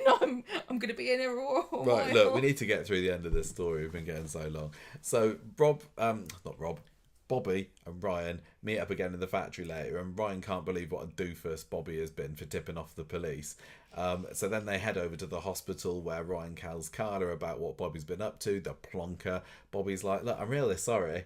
I was just wanting to believe my dad. And Carla's like, Bobby, you've made things a million times worse, you idiot. Now I'm going to send you out. I'm never going to forgive you. And Bobby is kind of feeling a bit miffed himself earlier because he just was doing it for his daddy, and now he thinks that Carla's never going to forgive him. I'm sure she will. Lisa's with Carla later at the end of the episode. She's like, I'm in the clear. I got away with it. Bostello doesn't believe me, but there's not enough evidence to convict me, so everything's great, everything's fine. And they'll never know what you did either, Carla. Carla's just like super grateful for her putting her career on the line and getting her this kidney, really. So as far as they're concerned, apart from the minor detail that Rob is still out there on the run, it's all kind of tied up for them. And at the very end of the episode, we see a very chilly looking Rob texting Bobby. I can't remember whether he's still by the containers or whether he's found another little... Oh, is he on a bench somewhere, maybe? But he's texting Bobby, traitor. No. What? Say it properly. Traitor. Yeah. And Bobby's like, no, I'm faithful, honestly. So Bobby is just being guilt-tripped to the max. And he is silly enough that he's probably going to now take his dad's side again, isn't he? What? He's not going to sit back and say, I don't care. I'm on the side of justice here. Sorry, Dad, you missed your chance. So that's it, really, isn't it? Yep. Anything else for that one? We said everything. I think it's just a real... Why have you written Mandy's baby is on eBay? Oh, I did write that. Well, they said that, didn't they? That was a line on the show where they were talking about auctioning off Mandy's baby on eBay, and we said they should put it on ITV Reloved. But they can't at the moment because they're just doing wedding dresses at the moment, so it wouldn't fit in with the theme. Yeah, it's just a shame, a real shame this week. A lot of it didn't really make sense. It fell flat. Well, which is ironic because that's what happened to Rob. Please tell me why they did kidnap Carla and not just steal money from anybody. Just because they wanted to get the main characters involved. The other thing that really, I don't know. Whenever somebody says, I've got a plan and I'm going to escape, they never say what that plan is. And it's not like, we can't like I made that joke the other week, like, we can't explain the plan because then we were responsible for people using that plan in real life. It can be a bit more elaborate than just we're going on the run, because I just genuinely don't understand how they think they're going to get away with it. What, Mandy and I do think that Rob was going to dump Mandy at the earliest possible point. Just get rid of her because he doesn't really need. He doesn't need her being a millstone around his neck. But what was his plan? Is it possible? Maybe he was going to go and live in Belize with Becky Granger. This is what I mean. This is now the second person in the space of like 2 weeks or however long who's decided they were going to commit a crime and run away and the police would not find them. And they had no real plan other than that. Yeah. That's so bonkers that Coronation Street keeps doing the same really outlandish and very improbable things over and over again in a very short amount of time. I guess next week we're gonna have another fire. Do you think that next week could be the end of this? Are you no, I really genuinely think he's going to be speedy resolution off for like a month and then turn up when you're least expecting him. Yeah, I mean, I don't think this is a spoiler to say, but Mark Bayliss did do the Star Tour last Saturday, didn't he? Yeah. So that doesn't mean that he's still filming. Really doesn't. I'm happy to say this. that characters or actors have been known to go back and do star tours after they'd finished filming on Coronation Street. So it doesn't mean that he's definitely going to still be in the show in 8 weeks. It's just a shame. I was really excited about Rob's return, and it's not lived up to the hype just because they've tried to push it to the max when it didn't really need to be. And we said all along he was going to escape. So maybe we also got too hyped up in it in the same way that maybe some people behind the scenes at Corrie did. It just really feels and just turned like it up to 11 when 9 would have maybe done. It just felt like you had to believe so many things or not think about them. Mm. Like you had to just believe that Mandy could wheel Carla out with a gun to her head and like hide the gun, and Carla wouldn't say anything, or Carla would just fall asleep because she's tired and not say, help me, this woman's got a gun. Yeah. But Rob could get out of the hospital after overpowering a fairly chunky security guard. Yeah, that he would be able to beat somebody up after he'd just had an operation. That nobody would look in the window and see the guard covered in blood. Like, why did they put blood all over his face? If you were Rob, wouldn't you at least wipe the blood off his face? No time. So, because if you're a doctor and you walk past and there's a patient in bed with blood all over coming out of their nose, you're like, well, I'm on lunch, so it's not my problem, not my patient. Yeah. That's not how it works. And kidnapping Carla, taking her to this place, also a bit bonkers, because you think to yourself, well, Mandy must have found this place by herself, because Rob's never been anywhere except for the prison and the hospital. So Mandy's gone off and found this abandoned office block and she thought, this is a really good place to take my boyfriend who's about to have surgery up all these stairs into this office building. Why not take him to her house? Don't think about it too hard. But listen, why not take him to her house? Nobody thinks she's missing. If they did the plan properly, nobody would know they were in a relationship. He'd escaped from prison. I don't think that the first place you would look for an escaped prisoner is every single prison guard's house. Otherwise, you've got a problem. Yeah? He could have just hidden in her house. Yeah. Why didn't they take her there? Yeah. Why an abandoned office building? Why is Mandy like an urban explorer in her spare time? She's like, I know somewhere. And it's haunted. Oh, I can't wait for you to see the ghost. Look, Captain Hindsight.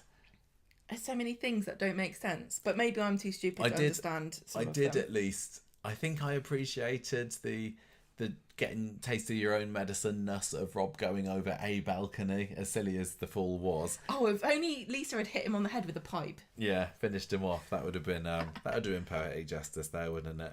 Wouldn't Daniel have liked it? Oh, can we also just quickly give a shout out to Bobby for trying to give himself a nickname? Oh, the Bobcat. You cannot give yourself a nickname, and you cannot be Bobcat, Bobby. It just doesn't. You're the green pastel. Just. That's deal it. With it. That's deal the with end of it. Right. What's been going on with old Kevin and Abby this week, Gemma? Just from one miserable storyline to the next. At least this had a few positive highs to it. I was about to say that maybe Coronation Street likes doing medical stories because at least there's no like giant leaps of logic, or it's not confusing. You don't have to think of like loads of like how to get out of plot holes and like, oh, wouldn't this person do that, because it's very straightforward. But then even the kidney storyline was not actually done properly because they did it too quickly. Right, come on, Kevin. Balls. Lots of testicle jokes this week's episodes. I appreciated it. My favourite testicle joke of the week was when Sally suggested that he take it home in a jar, put it under his pillow for the testicle fairy. Yeah. That gave us both a genuine chuckle in today's episode, didn't it? That was a good line. What would you get? Oh yeah, more than 50p. I mean, it was 50p when I was little for my teeth. Just even tooth inflation, you'd probably be getting a note these days, wouldn't you? Don't know. I would want £50 for a testicle. £50 for one of your knackers. I would want more than that for one of mine because you ain't got none. It's quite improbable that I would have one to begin with. So anyway, I thought that was a brilliant line. So they're getting ready to go to the hospital, and Debbie comes in and she says, "How are you doing?" And Kevin says, "I'm having a testicle chopped off. How do you think I'm feeling?"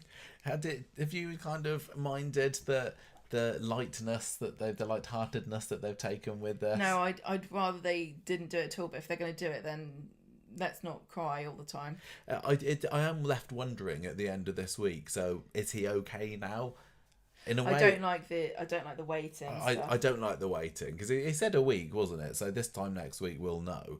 But I don't want it to drag on. I really, really don't. It's enough. But if it if it doesn't drag on, it really is like, well, what was the point of that then? I will say one thing. I did see a comment, and I can't remember who said this on Twitter, and they said that it was a bloke who wrote this, and he said, I'm glad they're doing this storyline for Kevin because there haven't been stories about men having cancer. And I was thinking, who then? Who what? Who had cancer? Well, Robert Preston had testicle cancer, didn't he? He wasn't a real character. Yeah. He died and no one cared. He could have died of testicle cancer. No, they have had it. It was totally. It seems so far unnecessary. But I agree with that. The fact that all of the other characters who've had cancer have been women. I would have to look that up. The big stories, the big heart-wrenching, weepy, oh my goodness, this Hayley, is incredible. Alma. Yep, Sally. Yeah. Sinead.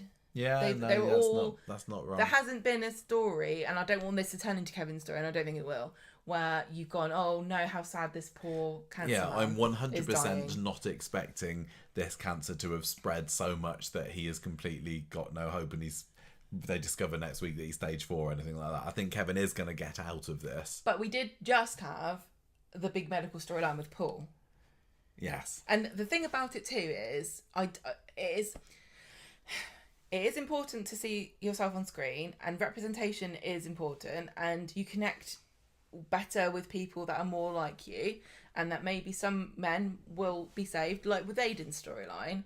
But we can't do every single possible cancer in every single person and everything that could ever happen that goes wrong with anybody over and over again until finally every person who's watched it has gone, oh yeah, that happened to me once. I wonder if we compared the men to the women of how many of them were like tragic stories and how many of them were, oh, let's kind of make some jokes and kind of jolly ourselves along, because as sad as Paul's was, that was also a let's keep it lighthearted. Do you know what? So was this one with Kevin, and there's been other ones maybe where even like Tim's with his heart. His heart defect. It was a bit tragic, but it was most. It does seem to be like when a man has a horrible medical condition, even if he doesn't die of it, the show's like, come on. Yeah, it's not so is that bad. The message that they're trying to get over to the male viewers? If there's something wrong with you, just smile and get on with it. Get on with it. Leave the tears for the women. Like, and when a woman has something wrong, it's like, oh my god, oh sad. Can you lie on a bed and cry?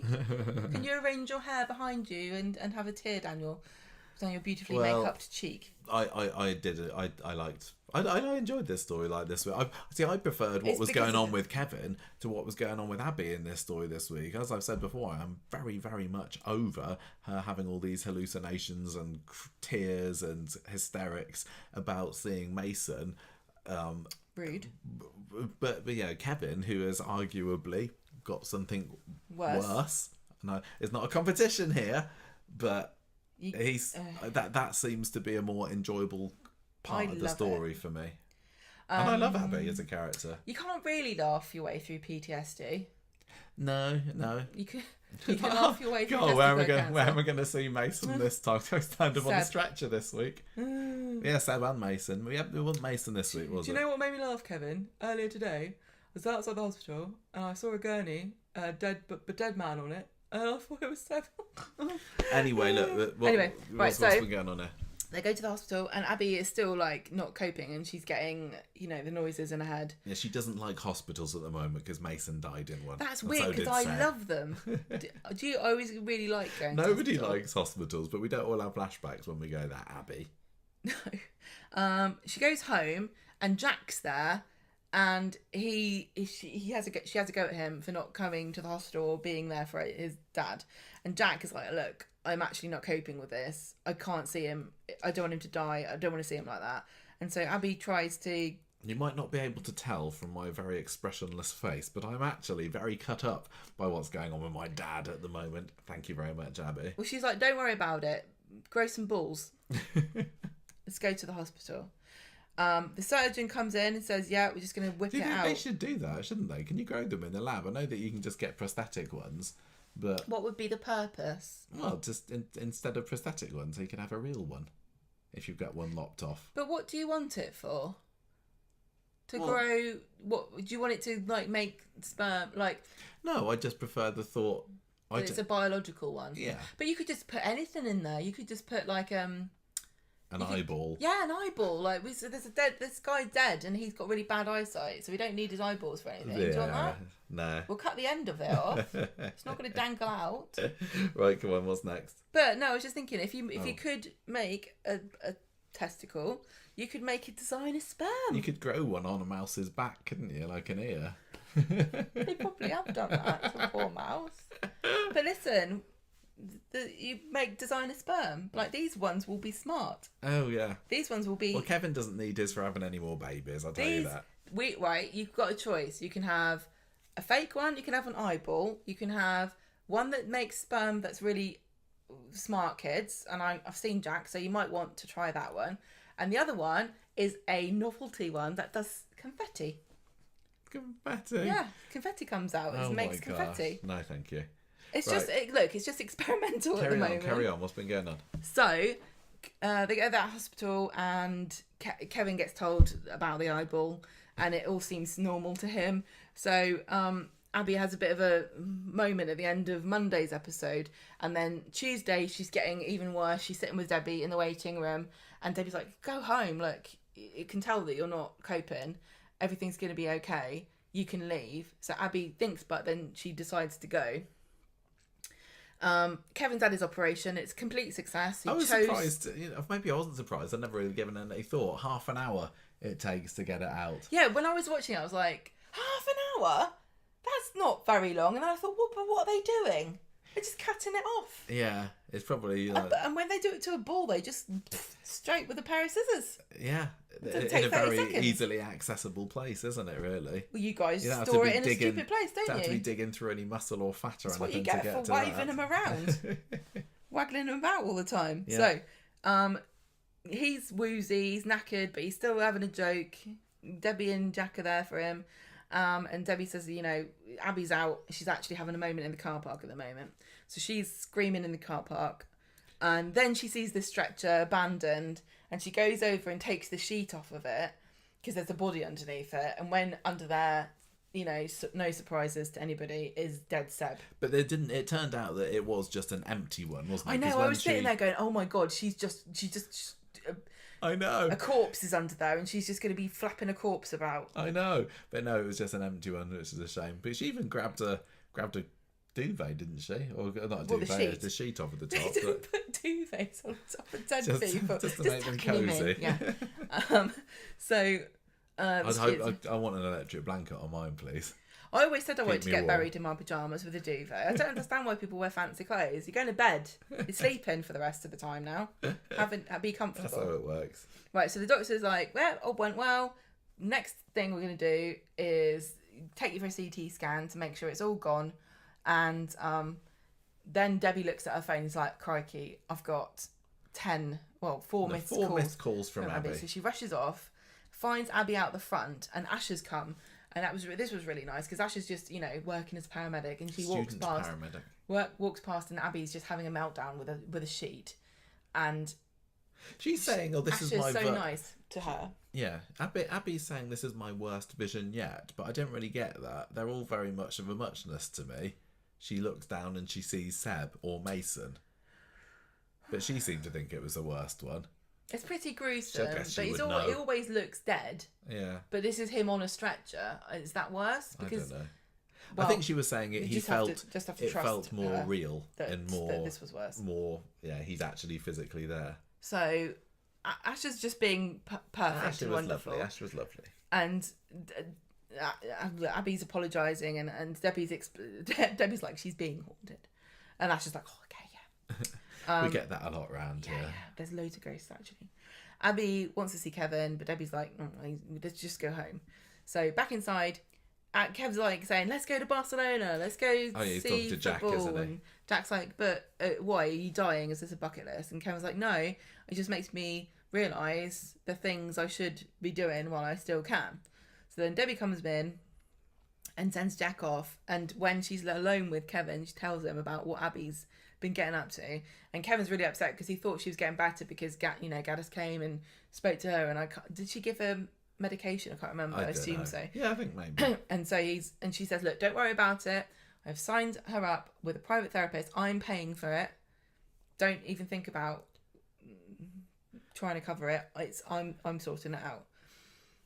And then at the end of the day, there's Kevin sadly texting Abby. So on Wednesday, Sally and Tim arrive, and Sally just spends the whole episode talking about herself and when she had cancer. She does, doesn't she? She loves the opportunity to be able to talk about when she had cancer, does Sally. But yeah, this is where they had the testicle fairy line, and also Tim asks whether he's going to be walking around lopsided from this point, and yeah. Well, yeah, they're just being lighthearted, Yeah. which is one of the things Kate Brooks said when we saw her at the press conference. She did say that it was, I can't remember exactly the terminology she used, but I got the impression that it was going to be like this. Like, very honest. I did as well. He was going to be frank. having some matey chats about it. I think the different, like, what we were saying before about the difference between female cancer storylines and male cancer storylines is that I feel like Kevin's one's a bit more, like, edutainment, you know, like, Yes. do you know what I mean? Like, it's like the men need to be told that you can go to the doctor if you have a lump in your balls. You can go, you can get it sorted out. You're probably not going to die. Just don't let it fester. You might get to go to Barcelona. Everything's fine, right? But women, we know we're going to die. Like, no. We Yeah, already you said know. when we were watching it, just imagine if somebody had said to Sally when she had her lump in her boob, like, Yeah. "Are you going to be walking lopsided now, Sally?" Yeah, I true. don't think that would have gone down quite so well. Imagine them bringing, because Kevin, Tim bought him a bag of plums, didn't he? Imagine if they brought, like, ego Sal, bought you some chicken breasts. Bought you some to melons. stuff in your bra with. You get it? No, it just wouldn't. But yeah, I mean, the thing is with testicular cancer, it is supposed. I think they said, like, I thought that's you one of were the gonna good say ones. It's supposed to be funny. No, it's supposed to be one of the. You know, if you're going to get Well, this cancer, is what they then that's said, the and one he's like, you I get. don't really want one at all. Yeah. But do you see what I mean? I think that because women I feel like more educated about their health, and they're more likely to go and seek help, even though they don't get help as much as men do, and they get treated worse than men in hospitals. But men are more reluctant to go and seek help, and they're also not necessarily that clued up about some of the symptoms and stuff. So when you're doing a woman's health story, you're starting from a completely different place. You're starting from a place of, like, the audience already knows all of this. We're going to wring drama and pathos and sadness out of this. The man's story is like, Look how beautiful they'll look when they're crying. Yeah, they're going to get so thin when they get cancer. Think of the awards. Great. This is the thing, though. Like, you know, the men might get it easy with the cancer storylines, but they don't pick up the soap awards quite as much as the women do, Can I do just they? point out, this is one of the reasons why I still think that men and women should have different categories at soap awards, because the stories are different. Yes. The sort of stories you get as a woman, as a character, as a female character, is a different sort of set of stories than the sort you get for a male character. Although I'm gonna say, I'm not expecting to see this kind of come up in the nominations for the best comedy character story. This year we've got Evelyn, Maureen Lipman, and also Kevin for And his his hilarious balls. cancer story. Yeah. But it's yeah. Anyway, it's so- not going to be as tragic as Sinead, at least. I But- hope.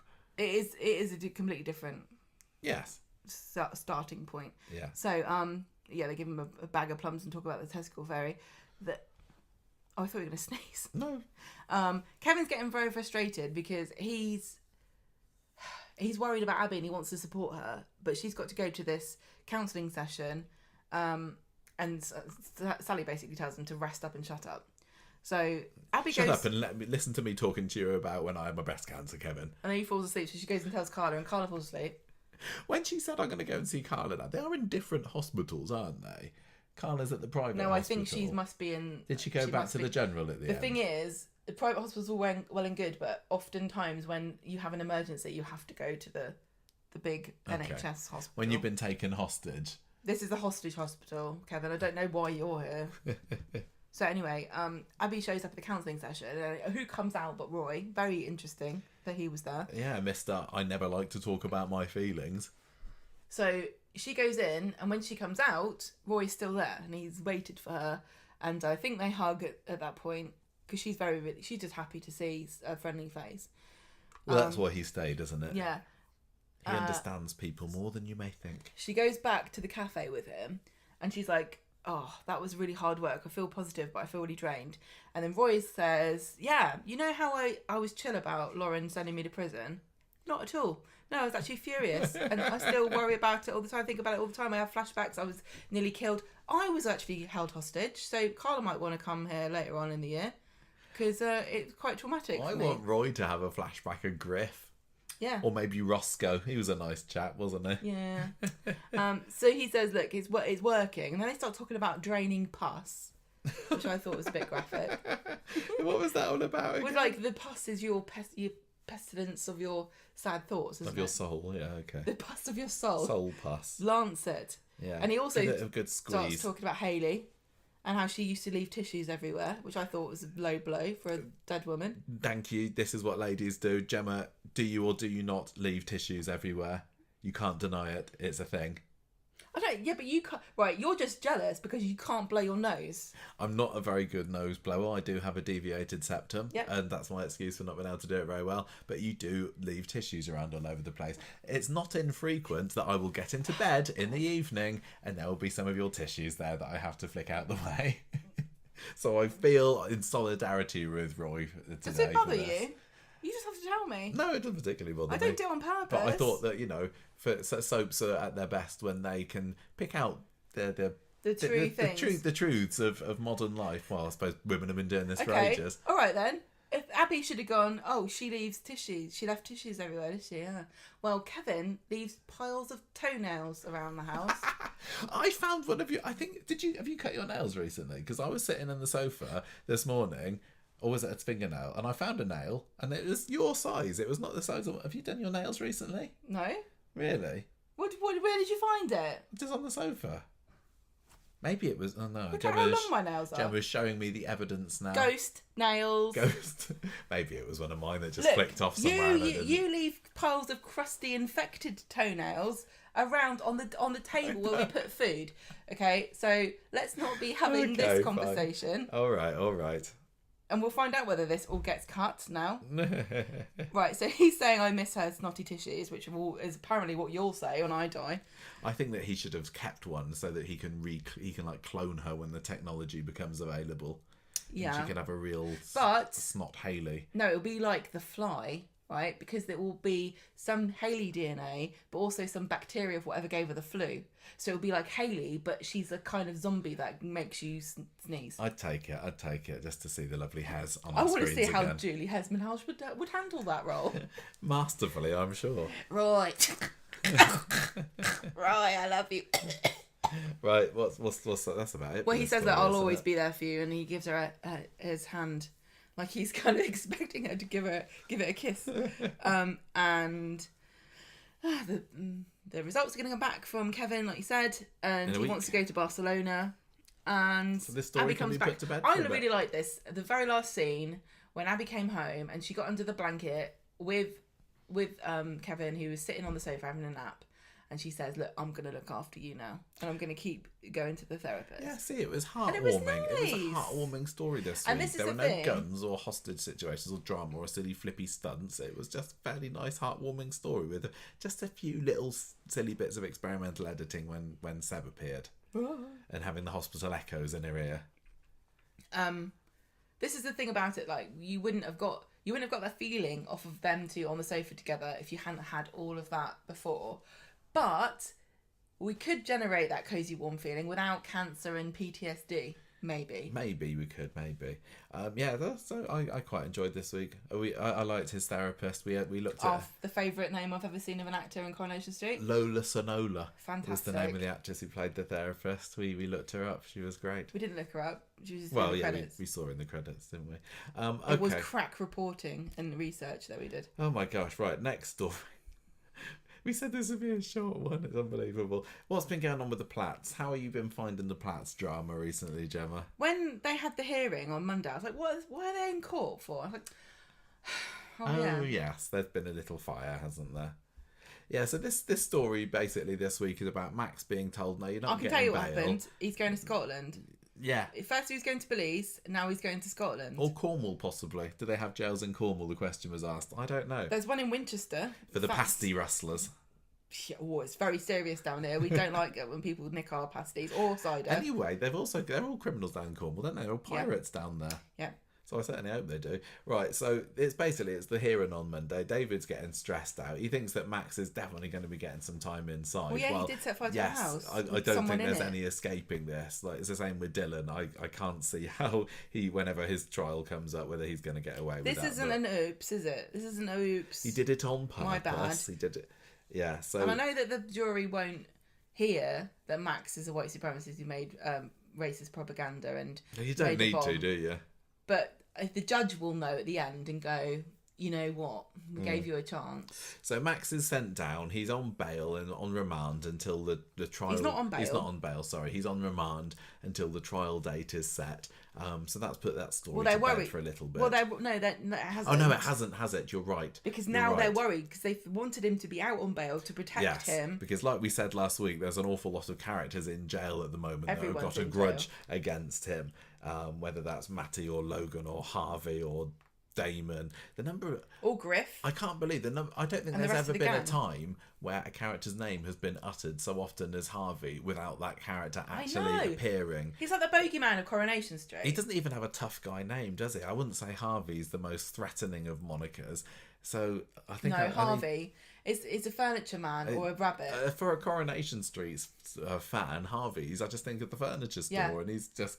What's next? His friend Cadbury's going to come after you. And Alexander Meerkat. Right. Oh, that'd be good. David comes. He's got a scary accent. Hello, Max. Hello, Mr. Get away. or Trevor the dinosaur. Yeah. They can't have a threatening character called Trevor or Connie anymore, could they? If you're not from the UK, these are all sponsors and adverts. They know. Bumpers. So David gets to the bistro back home later and says, "Oh, Nick, you never guess what happened. Max is on remand.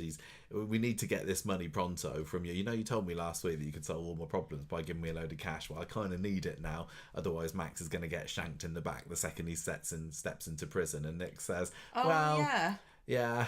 You know, I said turns out that I probably can't. I confidently can't offered get that to you, actually. £10,000. Yeah. So David starts getting a bit knocked off about it and starts going off on one, smashing glasses all around. I thought that was a very low key paddy that David was having there. I thought that was again, why do that? Just for the drama again. I was like, oh, come on. This story again, it's still not particularly grabbing me because it's all gang stuff again, isn't it? It's all crime and gangs and darkness. And Shona comes in later and here's what's happened. The bistro customers have all gone off by this point, and Shona's kind of like rolling her eyes at David as he strops off. And Nick says, oh, David could be on his way to having a breakdown. I hope not. I really, really hope not. What's he going to do? Start seeing Max on a gurney? This is not where I want this story to go. Please. They're just repetitive, isn't it? Yeah. Mental breakdown. We've had them. We're over them now, Coronation Street. They're about as effective as pulling a gun on Carla in the hospital, seriously. There's only so much of this that we can take. So Shona goes home and realises that David's been going to desperate measures. He's been selling everything. His wedding ring's gone, his little gold chain that he wears around his neck. He's been selling all of his Trim Up North hoodies on eBay. I think he has. I think he's the one behind ITV. He's been selling his little trolley. Yep. He says, Harvey's goons have taken everything that I can give him, and now they just need to sit tight and wait. So he's given him a bit of a down payment. But I need some more money off of this Andy, otherwise we're going to be in proper trouble. Bet he's absolutely gutted, right? That Carla never gave him £100,000 for his kidney. Yeah. Didn't even ask him. No. He could have made quite a tasty profit there, couldn't he? A tidy profit. He could have. Look, he wouldn't have got the full £100,000. Would he? Because you only had to pay that because of the prison stuff.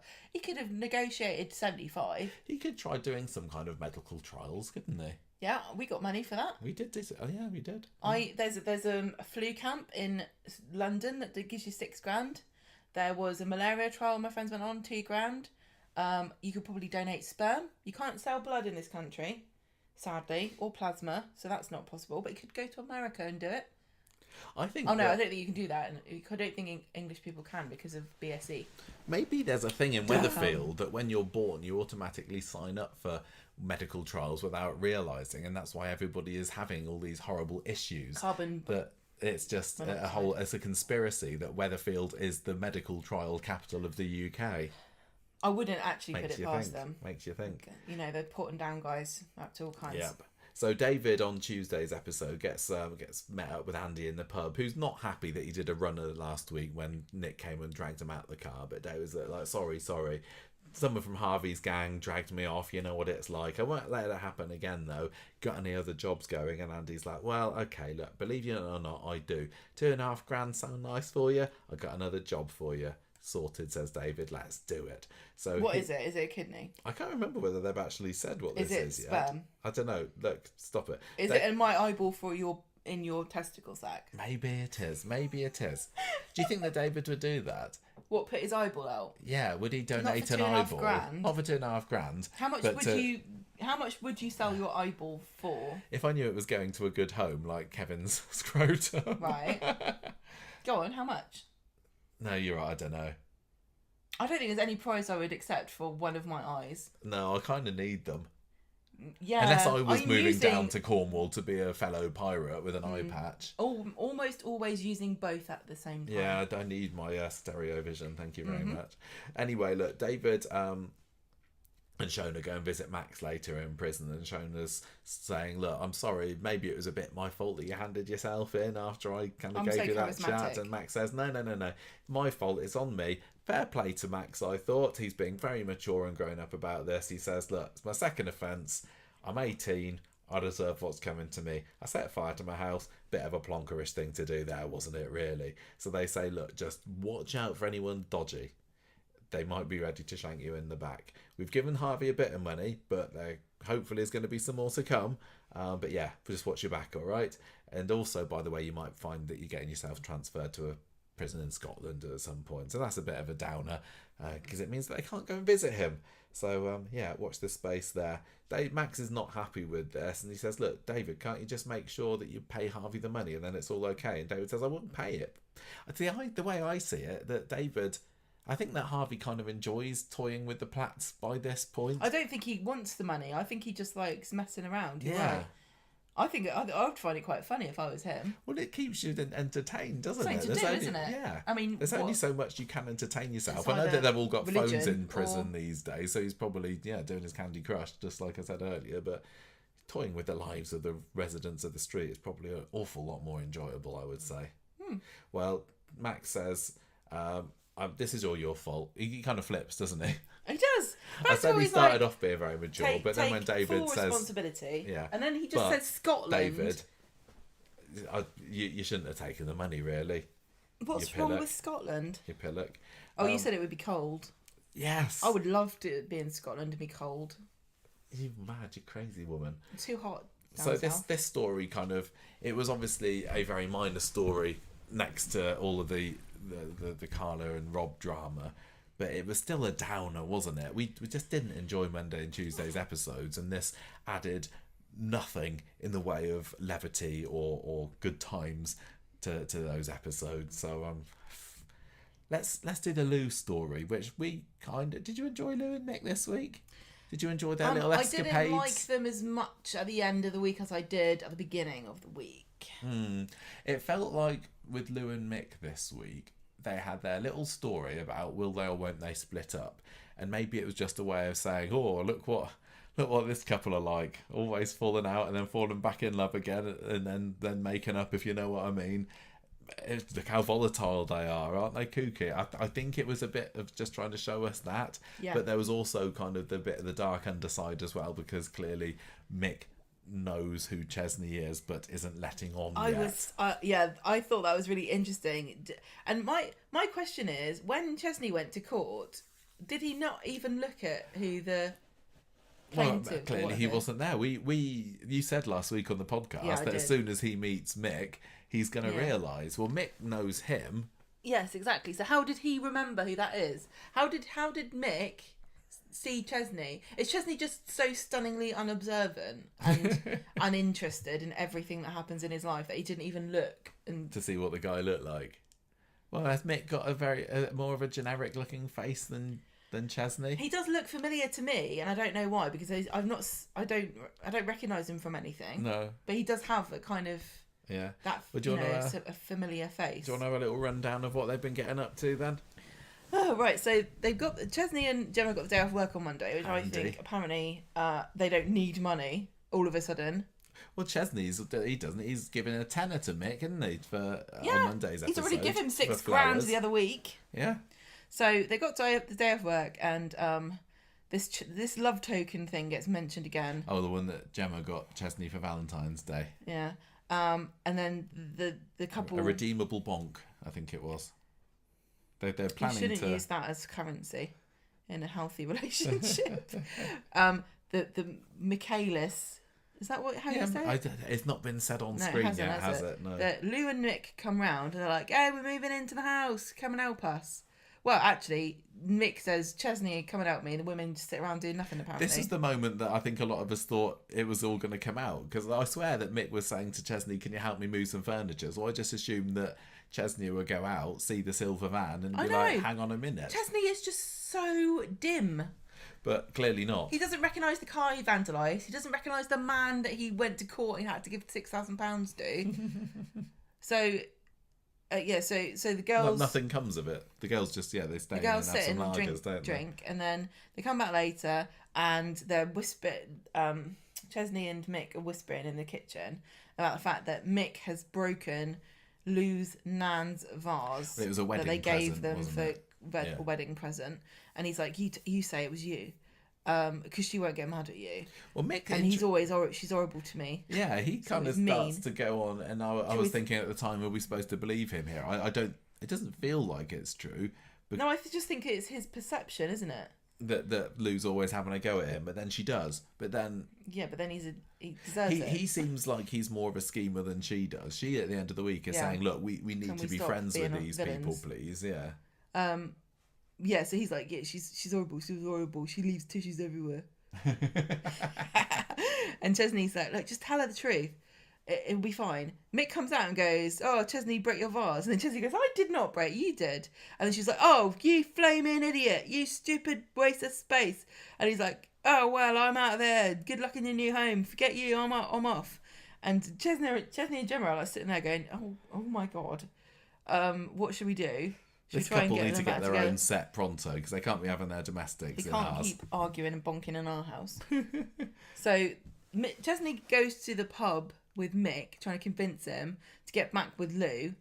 And Mick says, "Okay, thanks for your advice." He tells him to get him a bunch of flowers. And he's like, "Well, give me money and I'll get the flowers." So he brings the flowers to Lou. Even though they've got no vase to put the flowers in. This is what would trigger me. If you broke my vase and made me sad and then brought me flowers to rub the salt into the wound, I would not react in the same way. No, and I'll hold my hands up and admit that breaking a vase isn't, out of the range of things that I might do. I do break things. I do break cups and glasses. When I buy anything, I buy about 3 of them because you break them. You know that I'm going to get my hands on them at least once. And then you criticise me for spending money, but and you leave toenails everywhere as well. That's just what makes a great relationship, doesn't it? Mm. Share with the world our faults. I'd sell your eyeball for about $1 million, I think, because you don't use both of them. Right, so they're like, she's like, "Oh, that's so nice." Oh, I found it a kind of a funny end to the story. It was kind of funny. They kind of like passionately. They're kind of like Gomez and Morticia. Where they're like not afraid to show affection to one another in a very physical way in front of lots of people. I think that possibly they could have pushed it even further. I don't know. Because they were just they kind of went down on the sofa and they were just slobbering all over each other, weren't they? I don't want to know any more than that. No, I know, but No. Okay. And then Chesney and Gemma are like, it's going to the kitchen, and Gemma's like watching them like, it's just fascinated. I mean, she must know how it all works. Well, you don't get quads without knowing how the birds and the bees Maybe function, she's like, "Oh, crikey, I know what we did wrong now." Right, so on Tuesday, in their house, they're having a rave up. Oh, no, they're having a rave up in they're having a rave up at number 5. This is still the same day. Yeah, exactly, the same day. So they're dancing and they're drunk and they're listening to music and they keep listening to Sandstorm, don't they? Mm-hmm. I know that one. I know, there's one song I know. And Chesney's like, oh, you remind me of a younger, better looking Les. He doesn't say that directly to Mick. Sorry. He says it to Gemma. Yeah. How did you feel that the Michaelis compared to the Battersbys? Because when we heard about them, our minds automatically went to, oh, this is going to be like them. And I'm not feeling it at the moment. So even having Chesney bring it up, it's almost a bit of a new Jack and Vera kind of situation where maybe people want us to think they're like the Battersbys, but I don't think they are. No, they're not. They're not really. I mean, the Battersbys were like aggressive off the bat, weren't they? And insular, whereas these two are very gregarious and like they're trying to make friends with people, but obviously they don't care. Mick strikes me as being a bit crueler than Les was as well, and also Les. He had a lot of bluster, but he was dumb, and we as viewers could be wound up by him. But at least we knew that this is a dumb guy.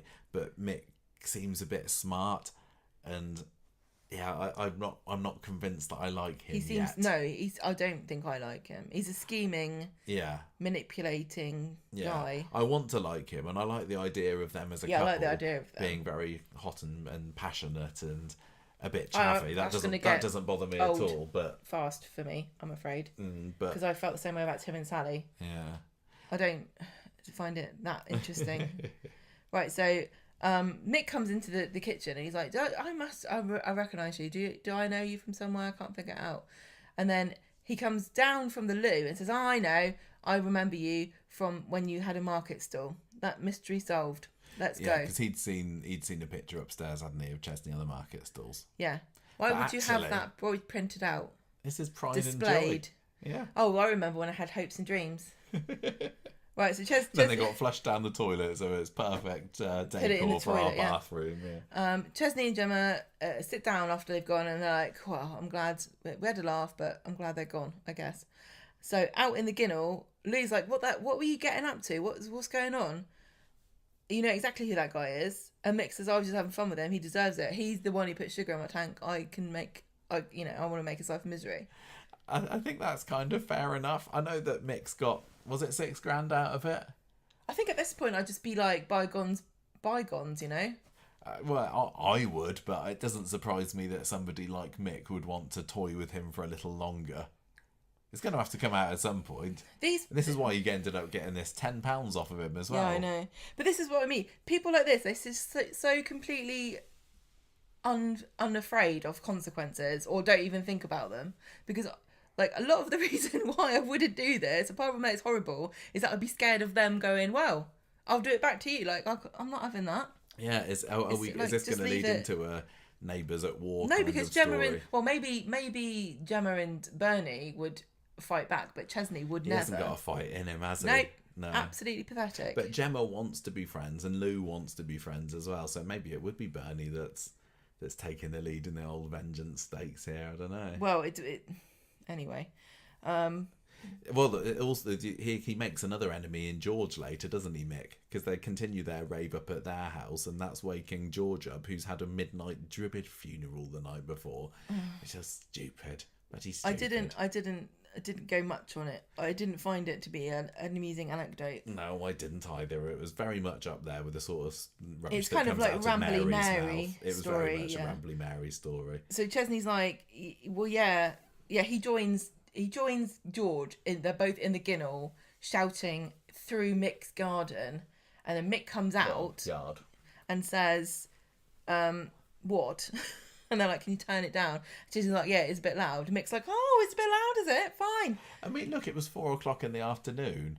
Yes, it was probably annoying to George, but you can't not play. You have no real right of, unfortunately, to ask somebody to not make noise. No. And it is really bad. And I hate the idea that someone can just really wreck your life by making noise all the time. But in this country, there's not lots you can do, really, unfortunately. No. And the sad thing is that you don't have any rights. If you're a shift worker or you work nights, you have no rights at all to a quiet, peaceful night's sleep during the day. No. It's really sad. Yeah. Because my dad sometimes would have to work nights, and it's really tough. I think that George was getting more sleep than he probably actually needed as well. I know, if it's midnight is late, midnight, but he seemed to just be you spending the get whole home, day asleep, didn't he? Because what he was do you do? asleep. He was asleep later on when they were playing those pranks and knocking on the door. Yeah, what are you doing all day? Although he did answer the door very quickly at the end of the episode, you pointed That out, was didn't suspicious. he? Like, had he fallen asleep on the stairs? Because I don't know, there's no other way to answer the door as quickly as that. Otherwise. Maybe he slept with his forehead against the door. Maybe that's the quietest part of the house. Maybe Eileen's pushed him down the stairs. Well, why not? Just knocked out why not cold have there. two people get pushed down the stairs in the same week in Coronation Street? It's like ants in a bug's life all over again. So, Mick's not happy, but he turns it down, and they all part ways. And then Gemma and Chesney on the sofa later when Lou and Mick come around. They got beer. And they're like, "Yeah, let's go. Let's meet up together. I think we're going to be great friends." And then when they close the door, Lou's like, can we just let this go? And I want to be friends with this. I don't want to spend my life again in a new place with everyone hating us and not talking to us. And it really makes you wonder what the hell they did. Well, they'd think they were just being Same sort of general thing. nightmare neighbours, really, weren't they? Yeah. I genuinely think there are loads of crimes that I can understand and forgive if you kind of like regret them or you turn over a new leaf, but being a bad neighbour is one thing that I absolutely cannot stand. I hate people like this. You've had bad neighbours in the past. Oh, they made our haven't lives you? a misery. Yeah. Absolute misery. Yeah. So Lou's like, "Look, just let it drop. I want this to be. I want to be friends with this woman." And then he's like, "No, I don't think so." And then he's like, "In fact, I'm going to show you how much of a petty idiot I am." And he runs up to, like you said, to George's door and knocks it and goes, "Open up, it's the police," and then runs away. Yeah, so it was kind of What a fun. fiendish I, plan. like you said at the beginning, I don't feel like I like them as much as I did at the beginning of the week, but it's still very early days. I generally like Lou. I do think that maybe you can't tell when you bring the new characters in. Yeah. Often they put in them a to year the they extreme. won't be They'll like have this. even less than a year. They'll probably have mellowed. No, out. that's what I mean. In a year's time, Yeah. next year, if they're still in the show, which I assume they will be, Mick will be unrecognisable. I'm gonna guess. What did you make of Chesney's new nickname, Cheggers? Cheggers and Geggers. Yeah, that's right. That was good. Named after Keith Chegwin, R.I.P. Beloved family entertainer. Yep. Right. That's how you get a nickname, Bobby. Yeah. You It's got to not earn it. You can't just give it yourself.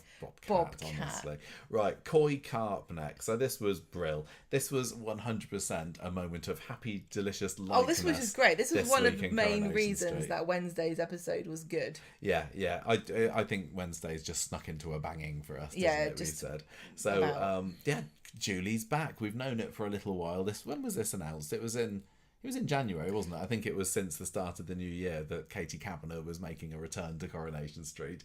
And we were so excited when we heard it was her because we love this character, partly because she is so bubbly and bright and just fun and everything I had hoped for about Julie's return, I seem to get in today's episode. She's a really nice friend and a really loyal friend and family member. And we saw some of that. She's, like you said, bubbly, knows how to have a good time, but she's also has her dark side sometimes. A little bit. Well, she had a lot of drama, didn't she, with wanting a child? Yeah. So for people who, when was Julie in it last? 2016, 2017 or so, maybe. Was it when we did? It was when we did the show. Oh well, yeah. We got a used good to- few years of her in the show. Because it was quite. She had a comical cape. What's it called?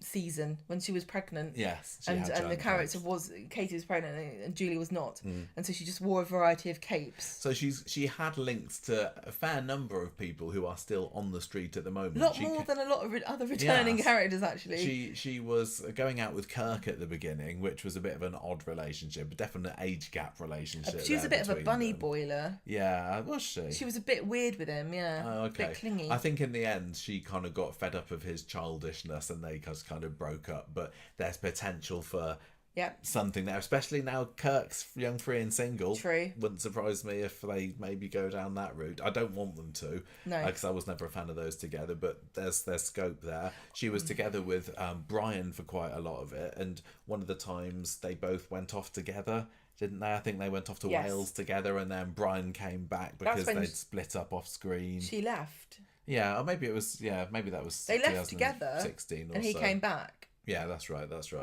And it was, they discovered over the course of the time that she was in the show that she was Eileen's sister, because I think that was half sister. That was not known at the beginning. I think they were kind of knew each other at school, and then a revelation about something dark and sinister that their dad got up to meant don't want to know. Yeah, don't want to know that now, but she was just a and really she also, fun character. as she pointed out, dated Dev. Oh yeah, she did date Dev for a little bit as well. Dev's not here. Dev is not here at the moment, so we're not going to be revisiting that. But I don't know how long Julie is going to be back in the show. I don't know if it's a long-term one. I don't know if it's just a little comeback. But I'm so happy, but I was nervous. Secret? I was nervous before today's episode. I was thinking, is she going to be the same? Will they have, ironed her out and flattened her and blanded her up a little bit? But she was 100% exactly how I would have wanted, and I'm very, very happy. But the story goes, there was the funny moment at the beginning of the episode today where Todd catches Eileen and George at it in streetcars. Maybe a little unnecessary there, but it leads to him realising that he is and has been single for a very long time, so he needs to go along to this tea dance that Debbie's been organising at Chariot Square in the hope of cruising for a new fella, and he manages to convince Billy to go along with him, although Billy's slightly hesitant because Paul's barely cold. Yeah, I'm just going to say Eileen and George in the streetcars, it's because George's internal clock's completely out of whack because of this Druid funeral. Oh yeah. He doesn't know what time of day it is. You're right. So anyway, they turn up at Chariot Square. Billy immediately spins round after someone starts hitting on him because he's just not ready for that yet. And Todd's got this nice bloke at the bar later. Man One was played by Nick Dutton.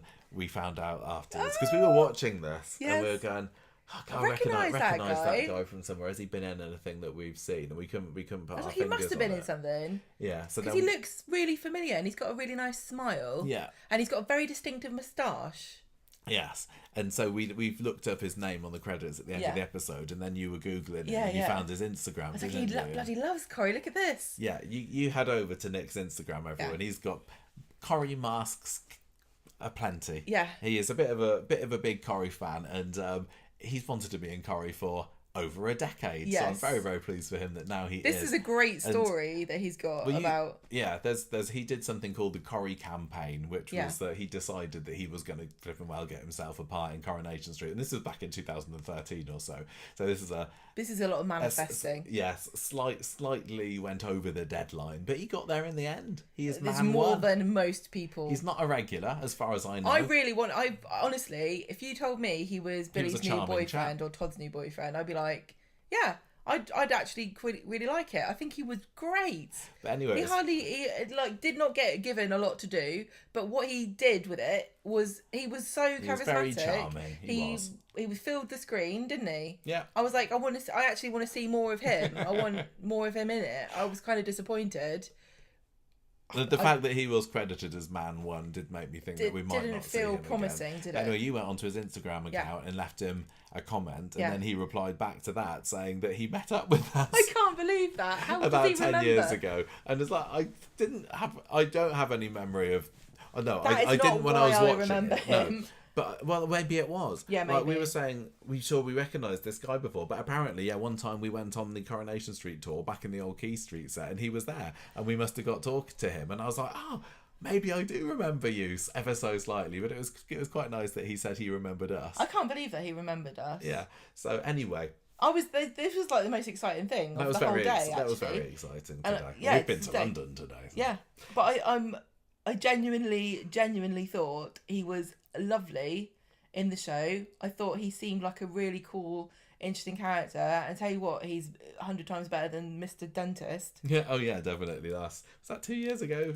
Dentist. What a bloody drag that was. Anyway, look, he's not the star of the show in this story. # bring back Man One. For sure. Anyway, George shows up as well at this thing just so that he can apologise to hang Todd on. about what he walked in on earlier today. Can I just say sorry to Man too? Sorry, man. I don't know you were anything lovely about as well, you. I'm sure. I don't know anything. You don't have a backstory. No, you don't in the slightest. Anyway, then Julie shows up. Hooray! Yes. Lovely Julie. Oh, and Todd's do you not, step aunt, half aunt. Did you not love how excited Todd was to see her? Yeah. And he sort of rushed over. Like, oh, Julie, Todd. They did miss out on the opportunity for Julie to say, "Oh my gosh, you've changed," because he obviously is played by a different actor now. But maybe that would have been a bit too on the nose. And I tell you what, stunning acting there from Gareth Pierce. What? He's never seen her before in his life, has he? I know you could. It's like couldn't tell. they've known each other for years. Yeah. What did you make of Julie's outfit today? Lovely. Let me just refresh my memory. She had, didn't she? It was like a creamy dress I with orange, did with have a peachy thought orange about spots, it. and then she had matching peachy Let me. lipstick. I thought she looked lovely. I know, but I had a thought about it, and I can't remember what the thought was because I can't actually visualise it. I don't think we've got any pictures on our Twitter. Gemma's just hurriedly Oh, looking through our where Twitter would I at the find a moment. picture of her? Just Google Julie Carp, Julie Todd or something. I have to get rid of my search about which way to put a kidney round. We've got the information we need from that. But anyway, I can't remember where we said that Julie is supposed to have been all this time, but she's back in Weatherfield. She was in anyway. Wales. She was in Wales for a bit, and obviously didn't think much of the place. So she's back in Weatherfield. She says that she's doing business there, but she's acting a little bit shady and sus about it. And I don't know whether Monday we're going to find out exactly what she's been getting up to. But they sit down for a drink together. Todd says that I'll get my mum to come round, and Julie's like, no, don't bring her around yet. I'll find her tomorrow. I'll go around and see her tomorrow. But yeah, there's something going on there. There's got to be a reason why she doesn't want to meet Eileen. Any theories about what this could be? Because I'm in the dark about this. No, and I've just remembered what it was, and I dare not look. What? Her outfit looks like one of the outfits in Naruto, and it looks like she's got the little spirals on it, like black, and no one knows what I'm talking about.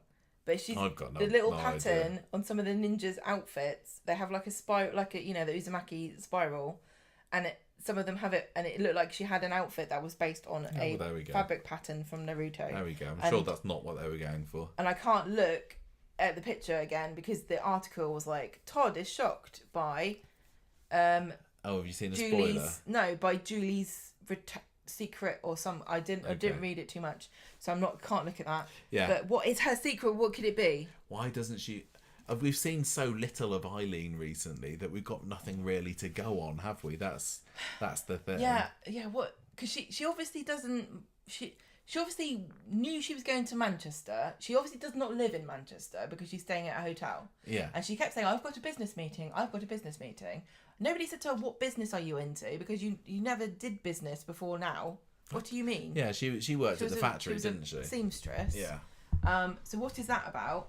Why? What could it be? Because whenever a woman comes back, right, and she's got some kind, she's like, secret. It's like, oh, you just had a baby, haven't you, or something. I don't really like I don't really like the idea that Eileen and Julie are going to be locking horns over this. I want them to have a nice, wholesome, hearty family reunion. But clearly, there's something that's going on there that she doesn't want her half sister to know about. She's either done something that Eileen would not approve of, mm-hmm. or she knows something that she doesn't want Eileen to find out. Yeah, like is there some kind of family financial? I don't any option. I'm thinking, it makes me think a bit less bad, of the Julie. Yeah, it can't be anything to do with Brian or Dev or Kirk or even Jessie, it because can't be any of that. She didn't genuinely gobsmacked when they reveal to her that Gail's gone off and married Jessie. So it's not a love thing. Yeah. And it's not. What the hell is it then? I don't know. Like I said, we've seen so little of Eileen. What has Eileen got up to that Julie might have disapproved of, or kind of thrown the spanner in the works without anyone knowing? Married a serial killer since she saw her last. That's could it be something gonna block the old family album, isn't it? Maybe Julie's written a book about Pat Phelan. I don't know. I just hope that we're going to find out next week, because basically there was just a lot of lovely scenes where not much happened, wasn't there, between the two of them. And she's just being lovely. She's just being absolutely lovely and then cryptic. And at the end of the episode... And it's Katie Kavanagh who plays her, and I don't know anything about her at all, but if she's anything like Julie, I would love to have a drink with her as well. Oh, she was great. She was so great.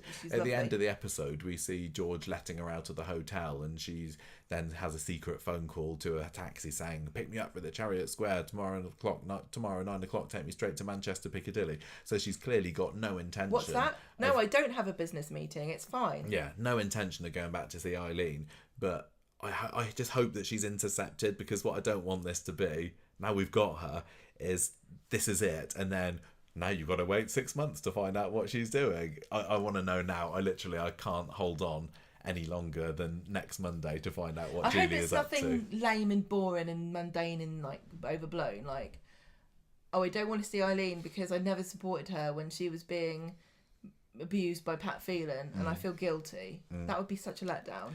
I'm really hoping that we're going to see a lot with Brian and maybe Kirk. I'm not so fussed about Kirk, but Brian is also single, lonely, doing nothing at the moment, is he? Hopes up, because remember, when Violet came back, we're like, I know. She's going to do this and do that and do this and do but that. I'm so much more excited about Julie's return than I was Violet's. Violet's is like, oh yeah, that's okay. Didn't really, she wasn't one of my favourites, but Julie was. She was brilliant, and in the similar way to Debbie, she just exudes that brilliant old school Corrie. Yes, you're right. Vibe. There is something old school about how charming, because they used to give the characters so much more time to just be weird and fun, and Debbie's one of the only people that gets time to do that anymore.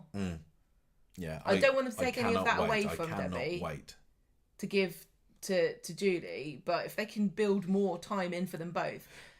Would you be happy for her to pair her up with Brian again? Because I think love them together. They were good together. I was actually sad when Brian came back without her. Yeah. Because although I do like Brian, it's one of those couples that you kind of want to believe in, and you think, it upsets and disappoints me to know that they're not together anymore. Yeah, but there's also still Mary sniffing around, isn't there? And that's been going on for what the hell is going on there? So maybe we get a Julie versus Mary. Ice I caps don't are going to melt before those two do anything. I just cannot wait. I was so happy to see this. It put a big old smile on my face. So more please. Daisy's story, Gemma, quickly. Quickly? Yeah, well, we didn't have a whole lot that happened, did we? Is this the end of it? Is this our final? Oh. No, we got a couple. Only Wednesday stories. Oh left. God, this Wednesday this was out of nowhere for me, right? Because I remember Daisy and Jenny stealing money. I remember Carla telling them that now she's in charge of the pub. And I remember Coronation Street forgetting about it completely. Then I remember everyone being shocked when they woke up and went, oh yeah, they owe Carla vast swathes of cash. Carla summons them to the hospital and gives them a shakedown. And apparently they just went, no, we're not going to do that. Betsy will give you the money, Carla. Yeah, Betsy's loaded. And she's Swain. not going to university, is she, apparently? So it doesn't matter. And so then, they think they've got away with it, but no. And then on Wednesday, Ryan and Daisy just are jogging in opposite directions, meet in the middle. And Ryan's like, oh, now's the time. I'm going to use this time, even though, it's as deadly important that you owe Carla money and she wants it. And I forgot I was going to bring this up. I was, I did have a formal meeting arranged with you later today. Do you know what I mean? He just happens on the off chance to bump into her, literally. Yeah. And then he's like, this is a very important thing that you're not doing. And she's like, oh dear. Yeah, so she's both her and Jenny in today's episode are left. But they still don't seem that bothered, because when Daisy gets a Violet under her ass about it, and she didn't seem to, Daisy gets stroppy, doesn't she? Because Daniel starts coming into the pub and demanding to know why hasn't she found out who the daddy is yet, and because she's got this money thing in her head, she's a bit more snappy than she maybe normally would be about it. Yeah, he follows her into the back and says, you don't want to know what's going on. And she's like, look, this is really serious. I forgot that I owed Carla tons of cash. Because Ryan's saying, Carla's had to take out loans for this kidney stuff, and now she's drowning in interest. Yeah. She needs the money. I couldn't believe that Daniel put his hand on Daisy's hand. She points out that Bethany's barely been gone a week, and here he is trying to make the moves on her again. Such a bloody Ken.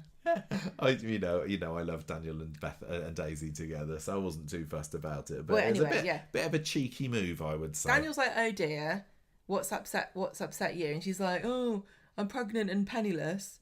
And he says, oh, you know, she says, I need some space. I can't think about this now. Then she goes and tells Jenny, and Jenny's like, oh, I gave her 90 quid the other week. I kind of missed what happened here. What the hell? I think that maybe she gave Jenny the impression that it was Daniel's baby, because that's the only Yes, thing she that can did. explain what happens at the very end of the episode. Jenny and Daisy talk about Daisy's like, I want to leave Weatherfield because as every word reminds me of the babe, you know, who's the daddy, whatever. And then Jenny kind of gives two scenarios about whether it's Kit's baby or whether it's Daniel's baby. And the way that Daisy reacts, she decides that means it's Daniel's baby. Yeah, and you know, Daisy has said that she deleted the email that said who the daddy was, but that doesn't mean that that's actually what happened. So it could well be that all this time Daisy 100% knows who the father is. She's just not. I think she does. Not know. ready to. I'm leaning more towards the idea that she does. But I don't know why she had to delete it, because she could have just left it in her inbox. End of the filming block is easier that way, Okay. I guess. So yeah. Right, she's like, yeah, I want to go, and Jenny obviously doesn't want her to leave, but she's excited because she's decided that this means it's Daniel's baby, and she thinks if she can just get Daniel and Daisy together, Daisy will stay in Weatherfield, because I think she just wants, you know, the baby and Daisy to stay with her. Yeah, she wants to play Happy Families. So she corners Daniel, and she's like, come here. Shh. Don't tell anybody, but I think it's your baby.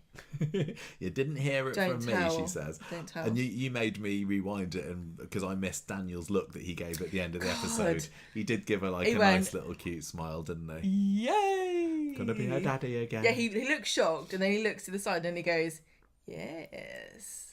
I can totally see now Daniel going back home and telling Bertie, you're going to have a little brother or sister, my and getting completely head over heels. And then you've got to buy one, excited haven't you? with it. But maybe that's going to mean that the baby isn't his. This is what I said to you. Because I he's was going to like, get too well, overexcited it's about Kit's. it. I don't want it to be Kit's. No, I don't. I seriously think don't it want would to be a bad Kit's. idea if I'd it's rather it was Kit's. Daniel's. The way I think that they're all excited about it being Daniel's makes me think it's not Daniel's. it but feels maybe... like we might find out soon enough. And finally, we also had a little bit of people doing the sort of stuff that you need to do to make babies with Cassie and Steve this week. Getting an air fryer? Yeah, that's how you get a baby, isn't it? You just fry program one up. it in. Yeah, baby mode, please. Beep, Pull beep, out the boop, drawer, boop, and there boop. you go. Wait, you took half an hour. Normally takes 9 months. Air fryers are so revolutionary. So efficient. She's ordered herself 2 air fryers, one for Ken, One for eBay. who has forgotten that that's what it is, and one for eBay. Maybe this is what's going to happen with Reloved. Mandy's baby. She'll forget that she She'll ordered 2. combine it with the air fryer. So whoever buys the Bundle. air fryer will be Mandy's baby inside. And yeah, 2 in Don't 1. put babies in the air fryer. That was Don't a joke. put babies in the air fryer. When is Ken Put going them to in the microwave. realise that he only seems to forget things when it comes to buying stuff off the internet? Yeah, I know. I remember everything else, but I don't remember buying hair straighteners in an air fryer. He still doesn't seem to be twigging yet, does he? But yeah, so she's clearly taking advantage of him. She's going to make a bit of cash on the side by selling this air fryer on eBay.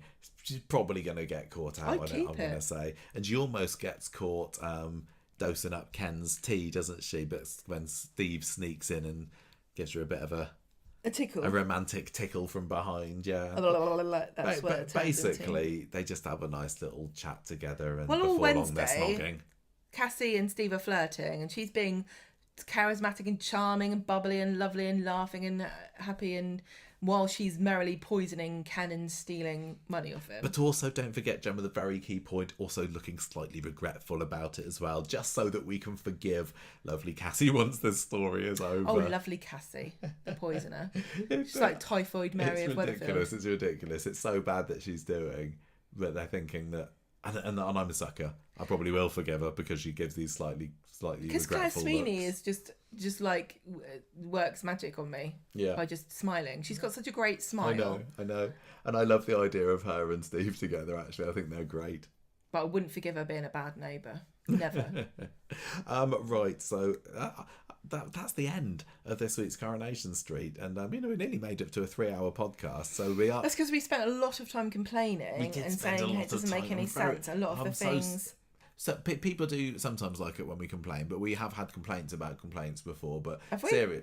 Yeah, people have said stop moaning so much. Really? It's a little bit, but I wouldn't normally, but it was such a dud. I don't know what to Such say a to you. dud, Like, you listen this to Rob, this. Carla and Lisa story. If you listen to this show, we're gonna say stuff most people get that. We'll be honest about things. You can, and normally it just didn't tick the right boxes for me this week. I think we explain the reasons why we don't like something. I think that's different. You don't need to explain why that Rob falling over the balcony was bad. You just need to show it to anyone and they'd get it.